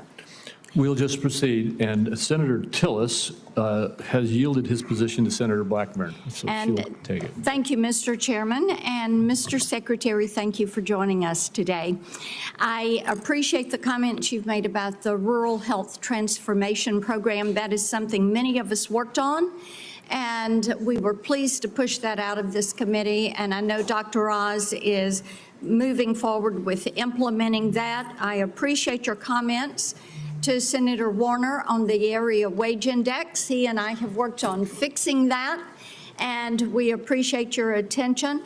I am delighted to know that you're going to end the revolving door and the conflicts of interest. I have found it so unseemly that people who work with a pharmaceutical or with a big food company then go back over into CDC or NIH or FDA, and then they're signing off on regulation for their former employer and many times their future employer. So we appreciate that.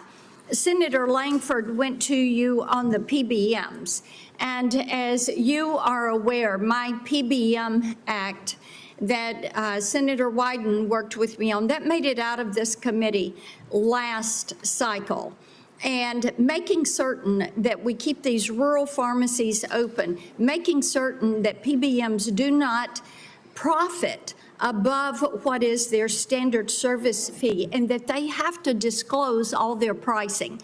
That is going to be an imperative. So will you work with us to get that PBM legislation across the finish line and to the president's desk? Yes, Senator, absolutely. Thank you. Interoperability is something that you have announced, a new interoperability framework to better align data sharing principles. And this is important to digital health. And as you're aware, when we passed 21st Century Cures in 2018, the Software Act and that health IT definition is something that I worked tirelessly on to get implemented. So what I want to hear from you is, how does CMS plan to align this new framework with the existing federal framework, and how are we going to be able to move forward with one national policy on interoperability? Well, I don't know if we What we have right now is concrete commitments from the 60 top tech companies who we were able to convene to do data sharing, to do patient accessibility, and to do interoperability. But I can't tell you how that's going to mesh. Then if you will have someone submit to me in writing what that pathway is, this is something that is essential if we're going to be able to benefit from that data. So having some specificity on the pathway will be helpful. I did want to talk with you. Last time you were here, I talked about the concerns on overprescribing prescription stimulant drugs for children. And there are ways that HHS can work collaboratively with state agencies on this and to actually promote more community-based intervention to combat overprescribing. And we all have seen the harmful side effects. And there's a lot of reporting out there on this and tremendous concern for grandmamas like me who see children and friends of our grandchildren who suffer with this. So I know your team is working on solutions, so you're going to have your Make Our Children Healthy Again strategy that you're going to release, but talk for a moment. We've got 30 seconds left. Talk for a moment on how you can better arm parents with information on the harmful side effects of overprescribing these stimulant drugs. I mean, one of the problems, Senator, is that, we now have 1 out of every 5 kids on these drugs and the antidepressants, even more. And we know very little about the long-term impacts because NIH and CDC have been asleep at the wheel. Right now, we are doing those studies. We're doing extensive studies so that we can warn parents and so that we can force the companies to put labels on their products. And, we'll do whatever we can to show that, just to get data out to the public. That's really what our function is. And to show what the long-term impact of some of these drugs is. Are we actually preventing suicide or are we creating more suicide?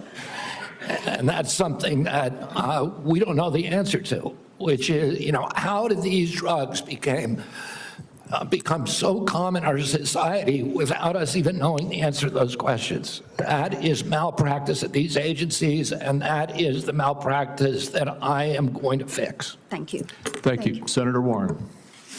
Thank you, Mr. Chairman. So last November, while you were under consideration to become Secretary of Health and Human Services, Mr. Kennedy, you said, quote, if vaccines are working for somebody, I'm not going to take them away. No exceptions, no ifs, ands, or buts.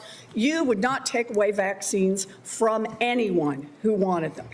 Then last week, you announced that the COVID-19 vaccine is no longer approved for healthy people under the age of 65. In announcing the change, you said the vaccine will be available for anyone who wants it. Now, obviously, both things cannot be true at the same moment.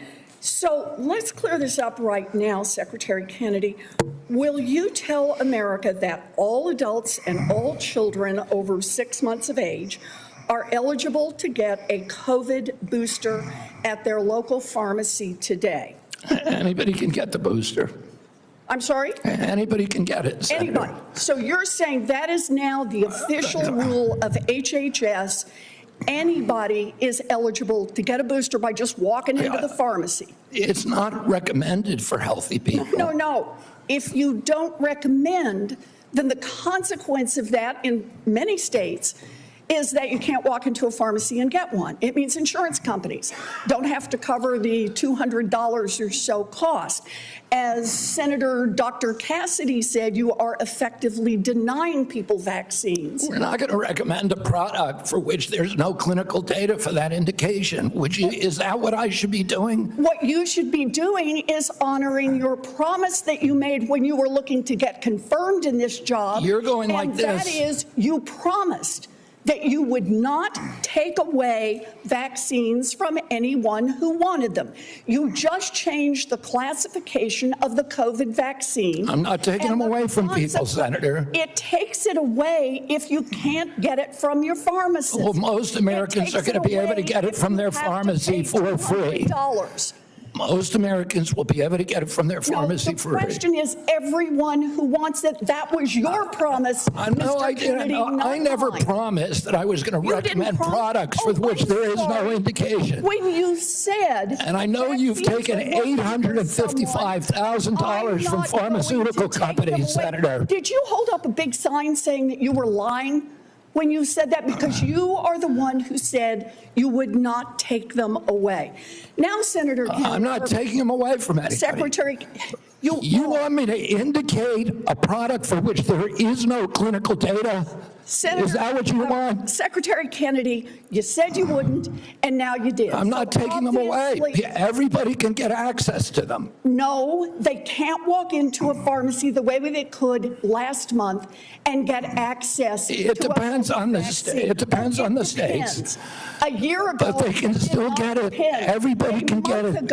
Everybody can get it, Senator. So look, let's move on. You clearly are taking away vaccines. I've seen the list for what's coming up next, and that is the agenda for the next CDC vaccine panel. And first up is ratifying your COVID actions. Second is hepatitis B is on the agenda. So should Americans expect you to take away hepatitis vaccine access as well, even though you promised not to? As I said, I'm not taking vaccines away from anybody. Okay, same answer, right? You're just going to deny that when people can't get access, that you're not taking it away. Then let me ask you, is that the same game you're going to play with measles, you want me to recommend every product in the world? No, so that without any clinical trial data. Through on your promises. Yeah, my promise was to give. A month ago, we could get COVID vaccines by just walking. You can still get COVID vaccines, Senator. You are taking that away. No, you are you can still get the COVID vaccines, and Medicare will still pay for them, and Medicaid will still pay for them. Tell the head of the CDC that if she refused to sign off on your changes to the childhood vaccine schedule, that she had to resign. No, I told her that she had to resign because I asked her, are you a trustworthy person? And she said no. So if you had an employee who told you they weren't trustworthy, would you ask them to resign, Senator? So I'm sorry, but this is not what she has said publicly. She has said I'm not surprised about that. So you're saying she's lying? Yes. Every conversation I had with her, there were witnesses. Let me get this straight. This is the same person that less than a month earlier, you stood next to her and described her as unimpeachable, and you had full confidence in her, and that you had full confidence in her scientific credentials. And in a month, she became a liar? Yeah, you should ask her what changed. And by the way, a month ago, you were voting against her. Oh, because you thought she was either incompetent, ineligible, or unsuited to the task. I voted against her because I was afraid she was going to bend the knee to you and Donald Trump. And it looks like she didn't bend the knee, so you fired her. Look, you're putting America's babies' health at risk, America's seniors' health at risk, all Americans' health at risk, and you should resign. Senator Sanders. Just want to pick up on Senator Warren's point. Are you telling us that the former head of CDC went to you, you asked her, are you a trustworthy person? And she said, no, I am not a trustworthy person? She didn't say, no, I'm not a trustworthy person. She said, no. Wow. Giving a quote. And I asked her twice. No, 1 second. And you're also repeating now that she is a liar, correct? What you wrote in the Wall Street Journal. If she wrote that I fired her because she refused to sign on in advance for the ACIP committee, no, that's not accurate. All right, so you're calling her a liar, and I look forward to her coming before the Help Committee, maybe this committee as well. All right, Mr. Secretary, I've got a bunch of questions. Appreciate brevity in answering it. So-called beautiful bill threw 15 million Americans off of health care, substantially raised premiums, and is going to have a terrible impact on nursing homes, community health centers, rural hospitals all over America. Very briefly, is that really making America healthy again? It's going to have it's going to be the biggest infusion of federal dollars into rural health care in American history. Yeah, you know why? Because you're cutting $150 billion for rural hospitals. You're putting $50 billion back. That's not an infusion. That's a loss of $100 billion. All right, next question. President Trump, who I don't usually agree with, called COVID vaccines, quote, one of the greatest miracles in the history of modern-day medicine that saved tens of millions of lives worldwide. Scientific community agrees with Trump. Lancet study found that it prevented almost 20 million deaths during their first year of use. Secretary Kennedy, are President Trump and the medical community right, or do you still believe that the COVID vaccine was, quote, the deadliest vaccine ever made? No, first of all, I didn't say that. Oh, I said that in terms of affairs reports a while ago. I said today, I think that President Trump should get the Nobel Prize. So who's right? Is Trump in the medical community right, or are you right? President Trump did an extraordinary piece of leadership. Is he right or wrong? Did COVID save millions of lives? As I said, he got Americans back to work. At that time, that particular vaccine was perfectly matched to the virus that was circulating then. And I have no idea how many lives it saved, but it saved quite a few. You know, what I find a little bit weird in this discussion, I'm hearing it over and over again this morning, Mr. Chairman, is we've got the entire medical community on one side. You got the AMA representing hundreds of thousands of doctors, the American Academy of Pediatrics, the American Public Health Association. All of these organizations are telling us that COVID vaccine and vaccines in general are safe and effective. You are casting doubt on that. Who are who are the organizations that are agreeing with you and casting aspersions on vaccines? The primary advisors are Marty McCary, Jay Bhattacharya, Dr. Oz, Vinay Prasad. So you got a few doctors who agree with you, and I'm giving you the Not a few doctors.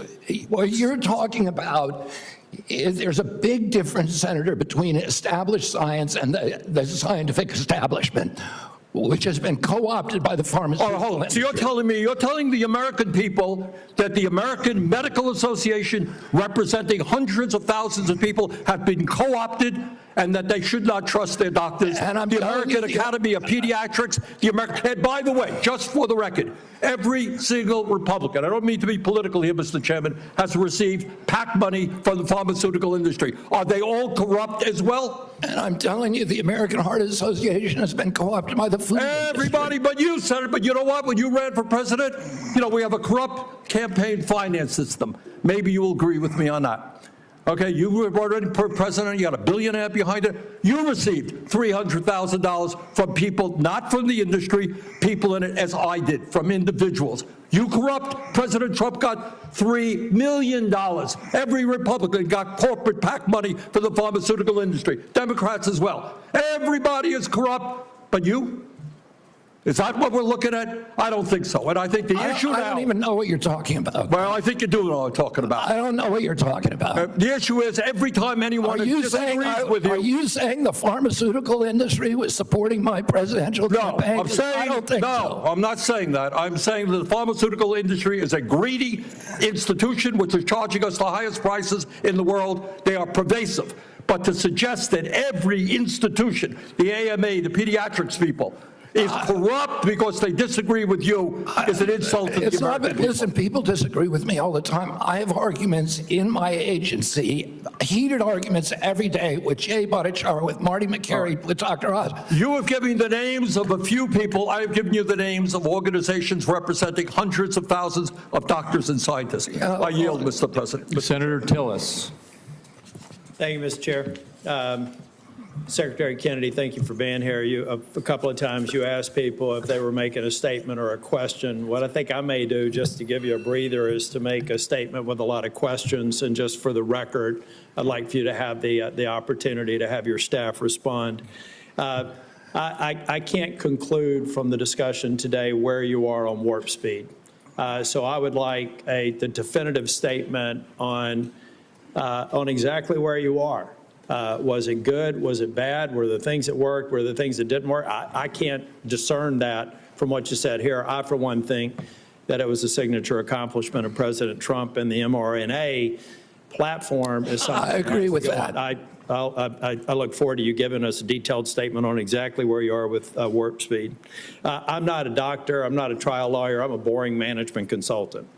Another question that we'll submit in the record, I'll give you directionally where we're going. I don't see how you go over 4 weeks from a public health expert with unimpeachable scientific credentials, a longtime champion of MAHA values, caring and compassionate and brilliant microbiologist, and 4 weeks later, fire her because at least the public reports say because she refused to fire people that work for her. So as somebody who advised executives on hiring strategies, number one, I would suggest in the interview, you ask them if they're truthful rather than 4 weeks after we took the time of the U.S. Senate to confirm the person, just for the future nominee that we're going to have to consider.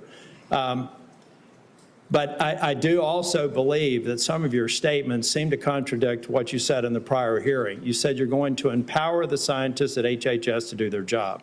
I'd just like to see evidence where you've done that, and I'm sure that you will have some.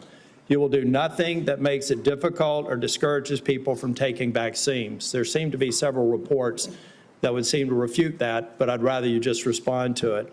I'm not going to come here and impose my belief over any of yours. That, again, seems to be contradictory to the firing of a CDC director, the canceling of mRNA research contracts, firing advisory board members, attempting to stall NIH funding, eliminating funding for the I think $500 million for further mRNA research, and just want an answer for it. On H.R. 1, I believe you know my concerns about H.R. 1. I've had several meetings with, and H.R. 1 is the big, beautiful bill, OB3, whatever the brand is. But I'm still, I've got an office with 60 staff, including half of them in state office. I've had 3 different estimates of the economic impact on the state of North Carolina.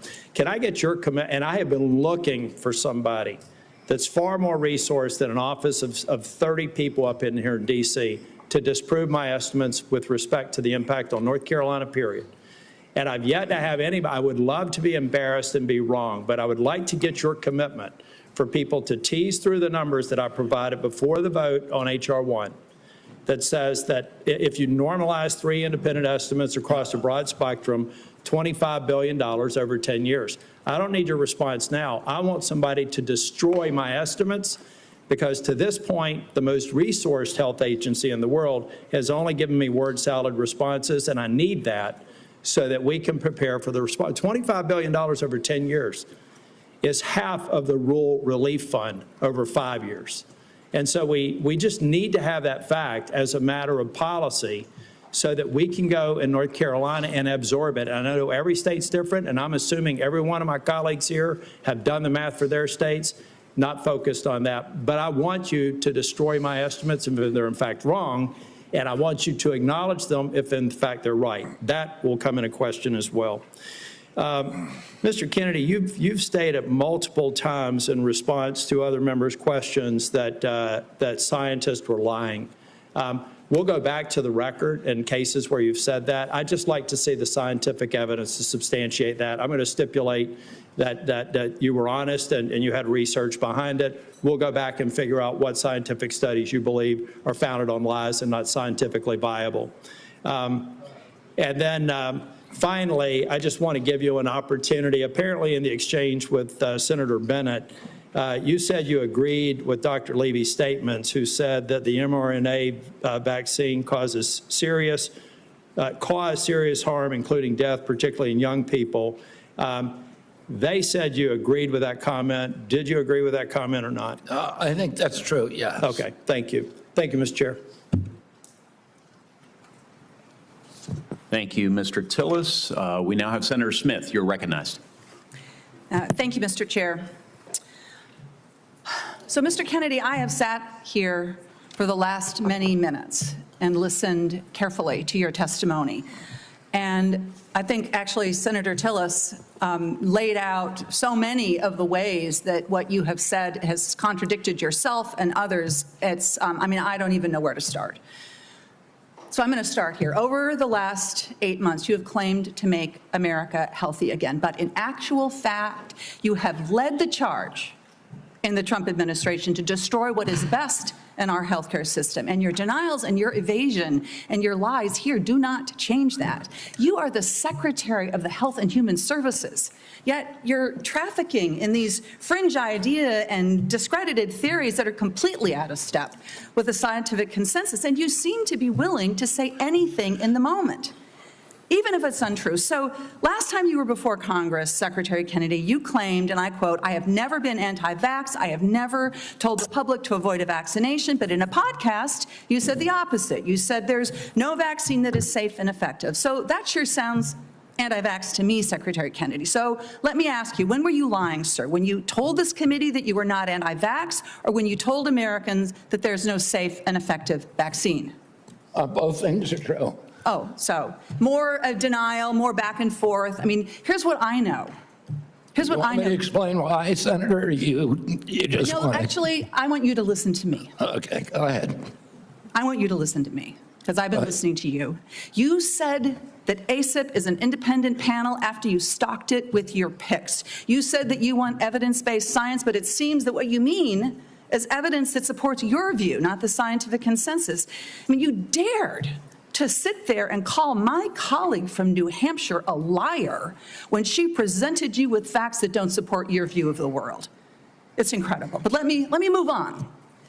Just last week, in the days after the tragic shooting at Annunciation Catholic School in my home state of Minnesota, you went on Fox News blaming school shootings on antidepressants. You have no evidence of that because you have no evidence of a connection. And you want to talk about... you're just saying something, you're just making stuff up. You know, this is what you say, right, Secretary Kennedy? When someone presents you with information that does not fit... I did not blame that shooting. I have no idea whether... I have no idea, and I never said that. You're making it up. You're twisting. Yeah, you are. Secretary you are being Kennedy, dishonest right now. If you want to talk about mental health and gun violence in this country, if you want to talk about mental health and gun violence in this country, we should be talking about that, because that's what the parents of Annunciation School You don't want to talk. You want to harangue, and you want to you want to have partisan politics.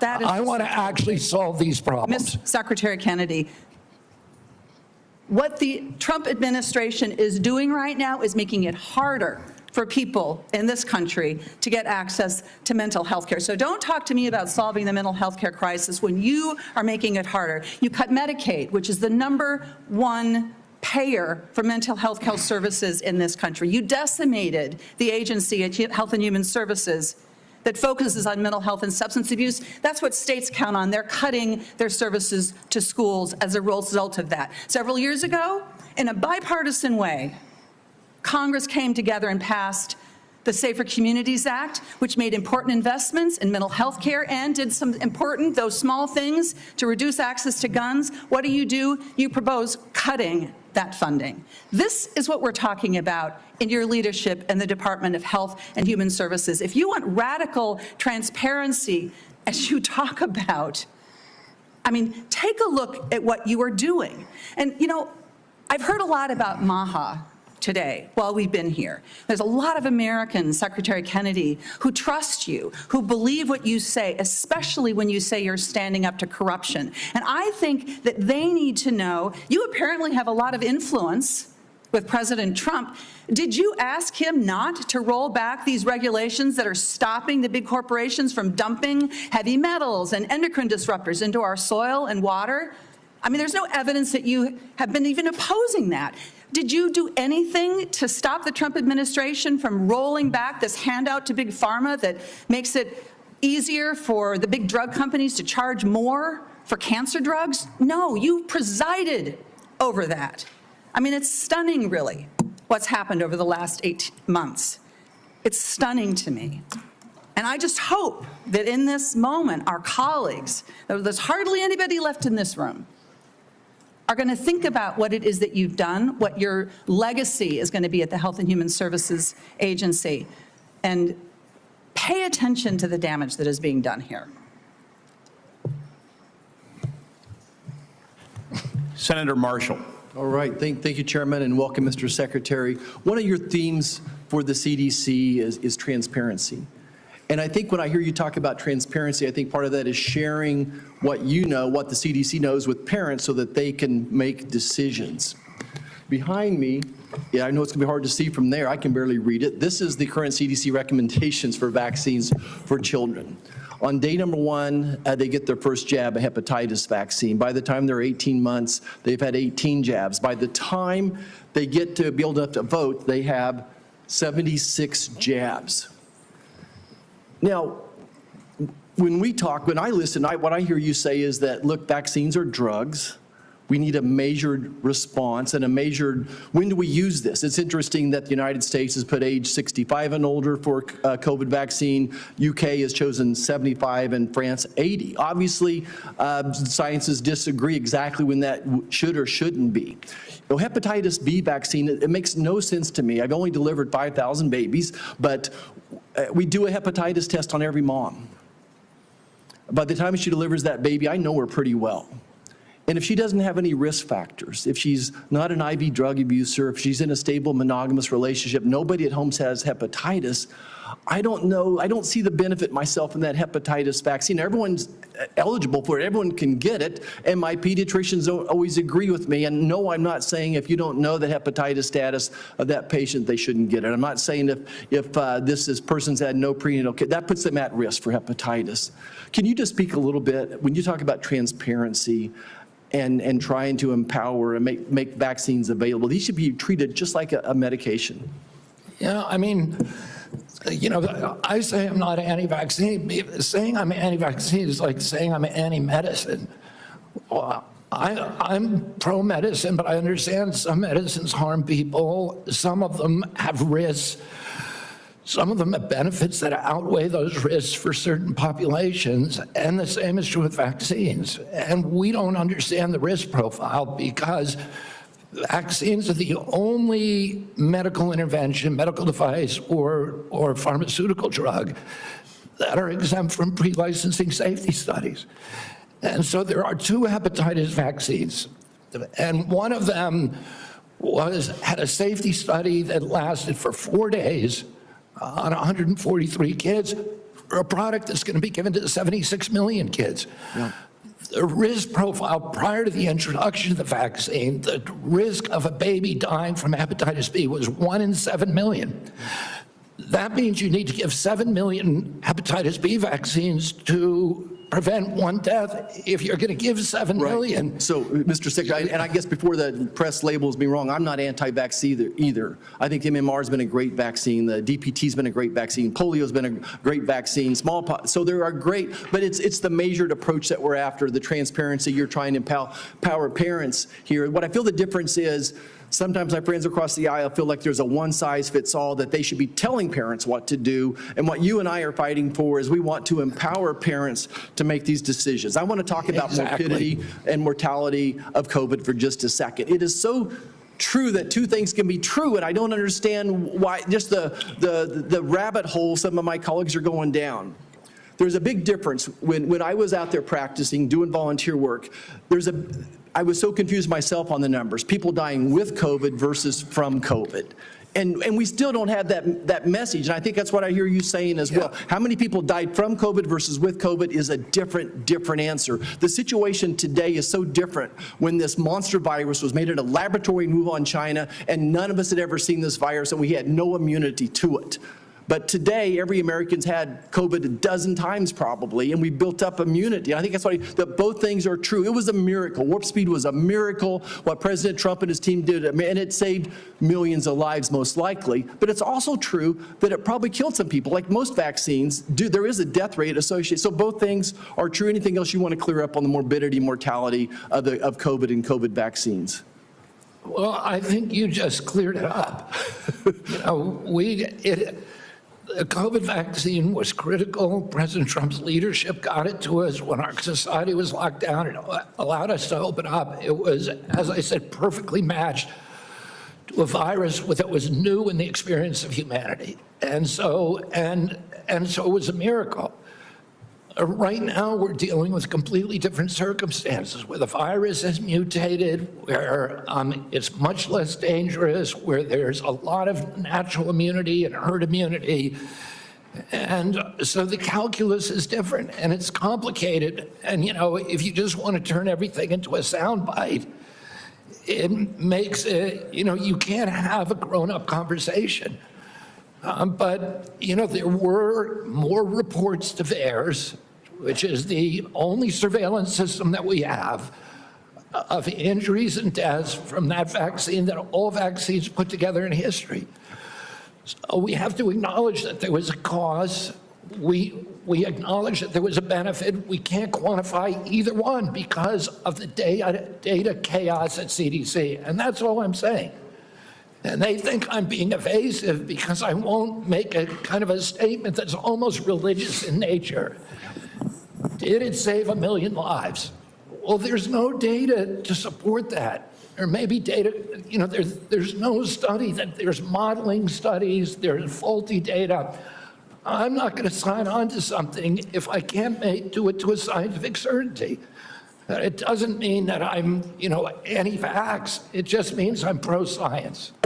Thank you. I yield back. Thank you. Senator Lujan. Thank you, Mr. Chairman. Secretary Kennedy, Dr. Daskalakis, who recently resigned as director of the National Center for Immunization and Respiratory Diseases, his resignation letter stated he and his team were never allowed to brief you. I'm curious who you're listening to, since it's clear you're not listening to qualified experts like Dr. Daskalakis. Can you give the committee the name of the person? I don't consider Dr. Daskalakis. Mr. Secretary, the question that I have for you is, can you give the committee a name of who you're getting briefed by? I'm getting briefed by all the time by CDC. Just a name. Well, Dr. William Thompson's one name. Thank you very much, sir. Now, but I can get you a whole list of others. It's on my schedule. Mr. Secretary, that's not a hard question. You know a lot of answers. I'm not being evasive. Okay, then you answered it. Let's go on. Now, you said that you're soon going to release a study claiming to reveal the cause of autism, timed unsurprisingly with the upcoming ACIP meeting to justify taking vaccines from Americans. Now, as you know, autism affects millions of children. So I guess you'd have the nation's top medical experts working on this. Mr. Kennedy, you hired a man named David Geyer to conduct this study. Is that correct? No. Is Mr. David Geyer working for HHS? He's a contractor, but he's not conducting a study. He's a contractor? He's a contractor. Do you know who works for you, Mr. Kennedy? Yeah. Do you know that Mr. Geyer is listed as a HHS on the employee directory as a senior data analyst, not a contractor? He's a contractor. He's not an SGE. So is your website wrong? He's not an SGE. I don't know what. I'm going to pull up the website for you. He's a contractor. If the website says he is a senior data analyst, will you at least admit to the committee I don't that know you were if wrong? a contractor can be classified as a senior data analyst or not. Is Mr. Geyer a doctor? No. Did you know he never went to medical school? He's not practicing medicine. Did you know that he got caught in Maryland and was charged for practicing medicine without a medical license? He was charged by a medical board. He sued the medical board, and the medical board was found to have acted in actual malice and was fined $2.6 million by a judge in Maryland for doing that. See, so you choose to know a lot when you want to know a lot. It's incredible, Mr. Kennedy. Senator, you're ridiculous. So here's the question I have. You brought him in to do this study. I think there's no question I about that. told you he's not doing a study.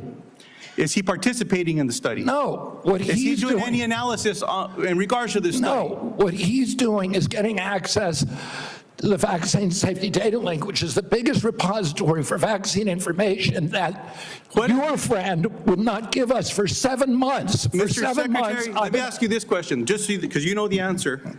What is Mr. Geyer doing? He is the only one, because Congress ordered CDC to open up the VSD to him in 2002. He's the only outsider who's ever seen it. So because CDC will not give us, they have Mr. disaggregated. Secretary, is he participating in this then? No, he But is. you just said he's the only dude that knows what's going on here. Do you want me to explain it to you, Senator, or do you No, because just you're want to confusing me. show? Sir, Do you I'll- just I'll want to submit showboat? I'll submit You this. just want to showboat for your ads, or do you want to hear a real answer to your question?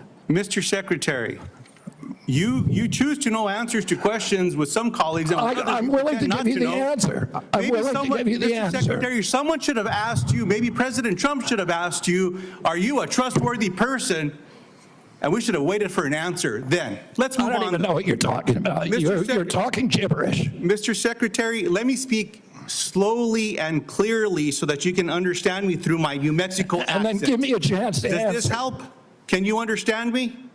Yes. Appreciate that. Mr. Secretary, yes or no, did you hire Mr. Geyer to do this study? No. Mr. Chairman, well, let me ask, maybe we'll just get a good answer here. Mr. Secretary,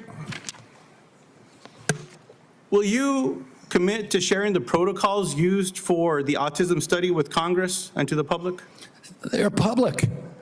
Will you commit to giving it to this committee by the end of the week? No, not because that's not the way it works. Will you don't even know what you're talking about. Mr. Secretary, will you commit to sharing the protocols for the study by the end of the month? We already have You put just said out. it's public. We put out the notice of funding opportunities, and then the scientists from all over the world. You're not understanding me. Let me No, speak you're clearly not again. understanding how the world works. Do you understand what the protocols Senator, are? Do you understand what they are? The scientists who are doing the studies submit the protocol. Okay, so you know That's what not they coming are. from Okay, us. So will you commit to sharing those protocols with this committee?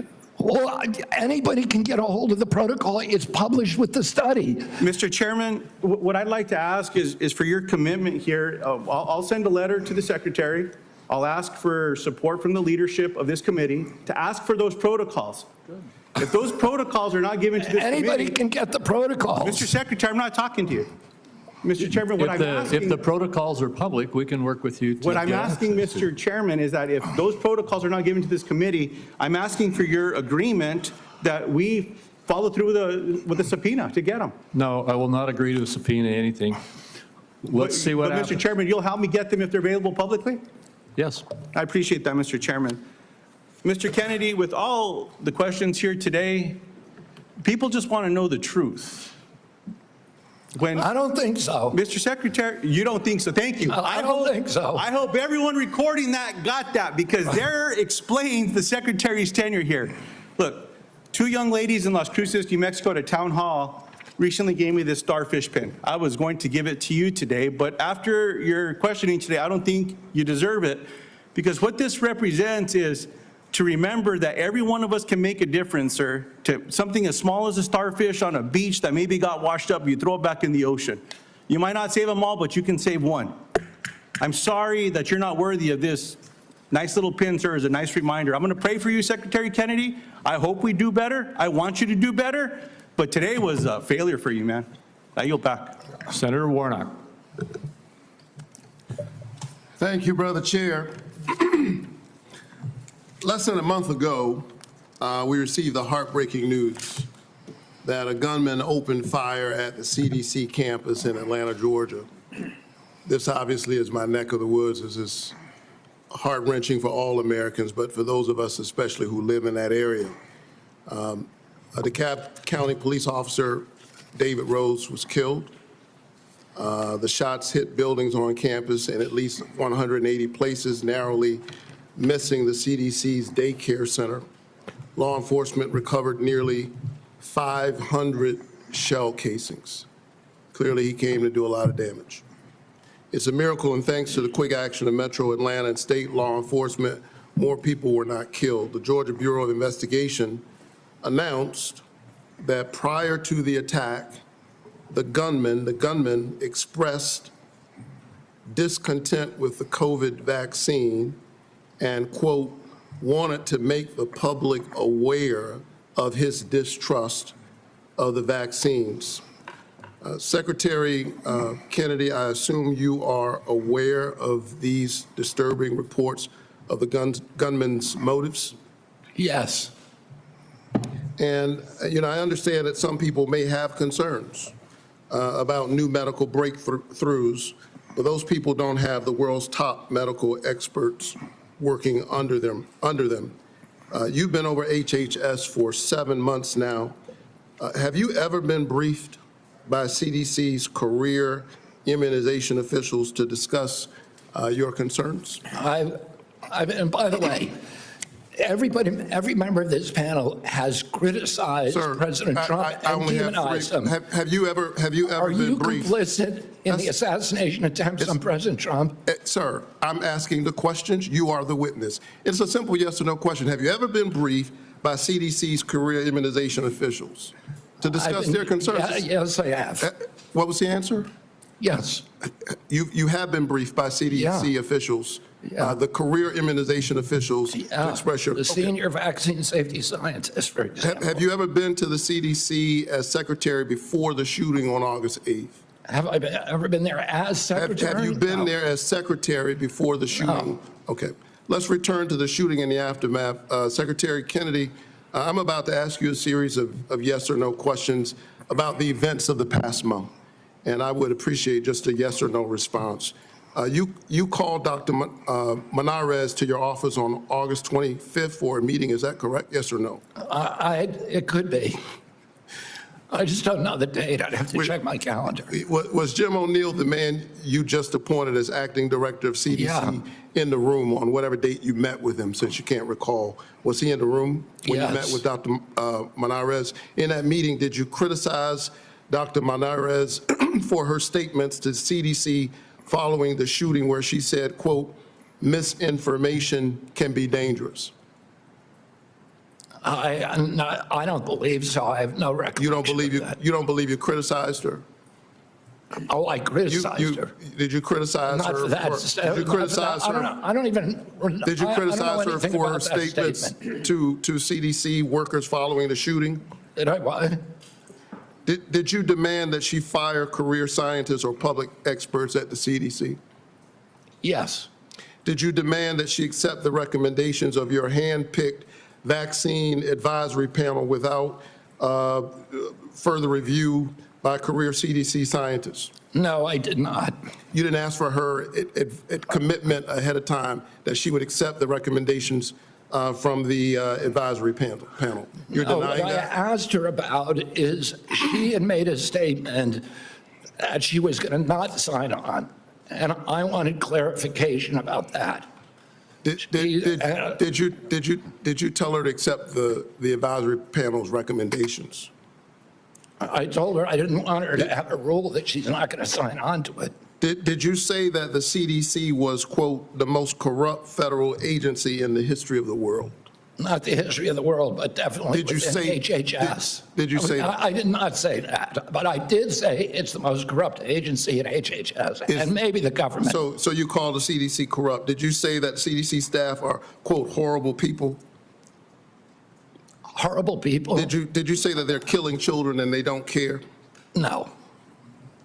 Okay, I think that we all have a history of listening to you and these answers, but you're on the record for a number of these statements. Despite your lack of credentials and expertise, clearly you have an agenda. It is a threat to the public health of the American people.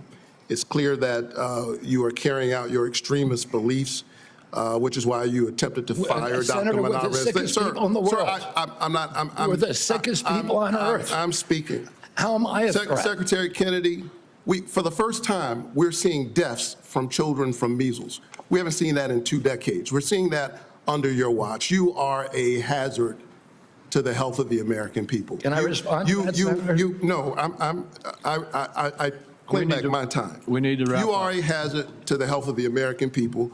I think that you ought to resign. And if you don't resign, the President of the United States, who put forward Operation Warp Speed, which worked, should fire you. Thank you so much. Senator Welch. Mr. Chairman, thank you. I want to sum up, and I want to make 3 points. First, we have a health care affordability crisis in this country. And second, Secretary Kennedy's policies is making that affordability crisis worse, not better. And third, Mr. Chairman, the United States Senate is not doing its job. Health care. Citizens of the United States, our employers, our taxpayers, and our families pay the most and get the least. That has been persistent and chronic, and it's not being addressed, it's being aggravated. Let me be specific. In Vermont, a family of four that makes $82,000 in income with premium support on Obamacare now pays $6,970 for their health care premium. That is going to increase $23,000 to $30,000. That is unaffordable, it's shocking, and it's cruel.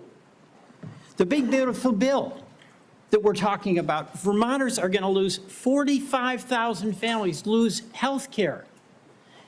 That is going to be a hammer blow to our hospitals because those folks who lose health care don't get a guarantee they won't get sick, and they're going to show up at our community hospitals. Our community hospitals are going to treat them, and they aren't going to be compensated. And it's why Vermont community hospitals are on a financial thin ice, and that's true that about 338 hospitals around our country are in danger of closing.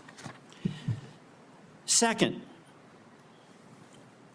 Mr. Chairman, I believe the Secretary made assurances to this committee, and he has not kept the promises he made. Prices have not come down, they've gone up. He assured Senator Cassidy that he would not change the standards for vaccine review.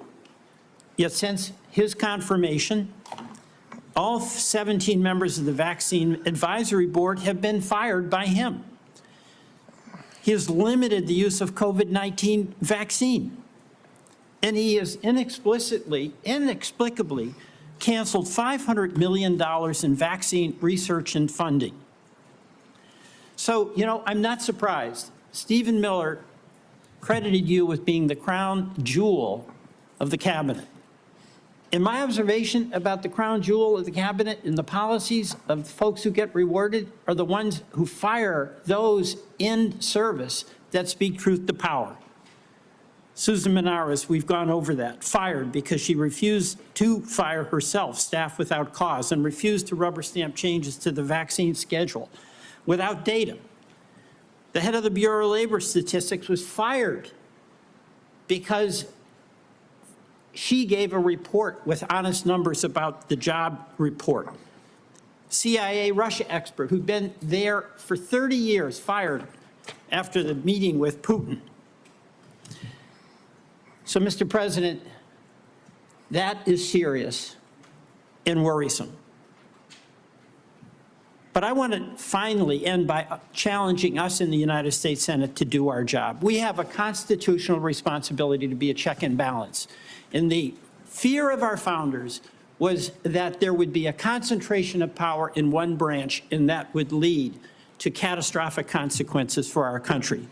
And what has Congress done?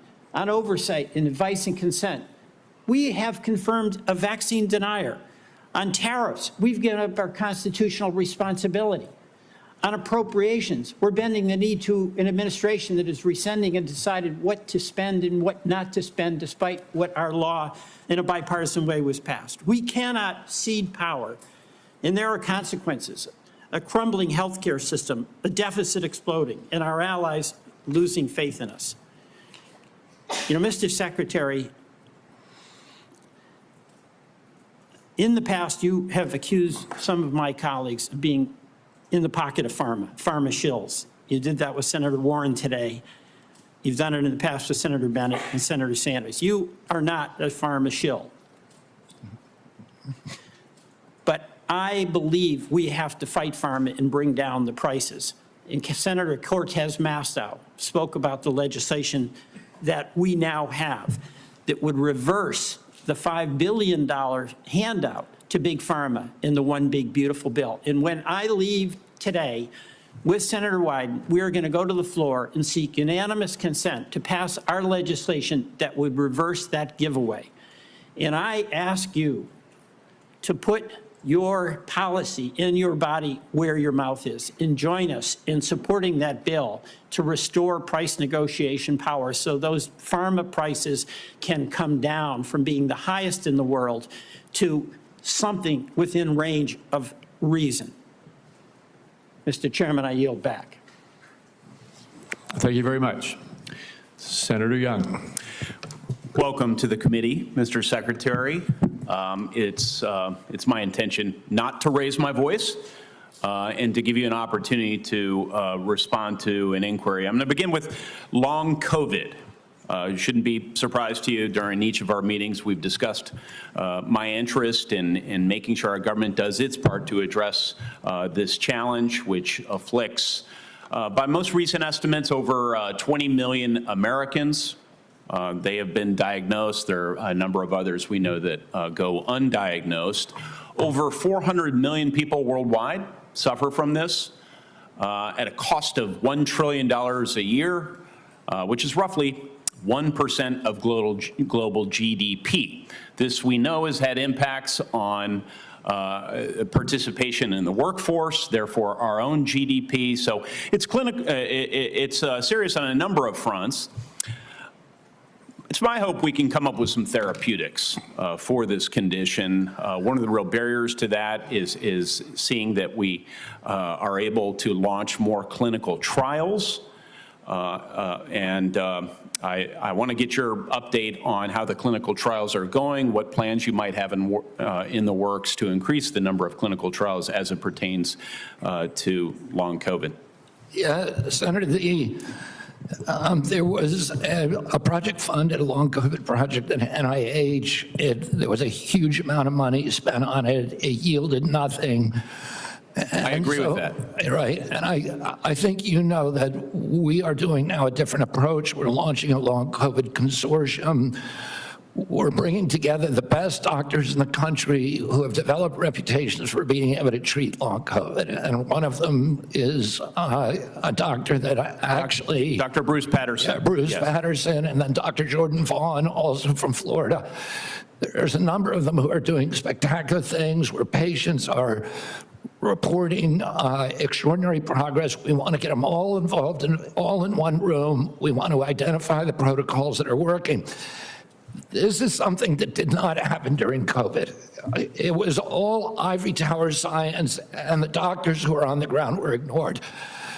The same thing happened during the HIV crisis. Yes. And we're trying to do something different, which so is my time's really limited. You mentioned ivory tower. And so that's a segue into a statistic that I've become familiar with over the years. It takes roughly 18 years for proven interventions, pharmacological or other types of medical interventions, to make their way out into the field.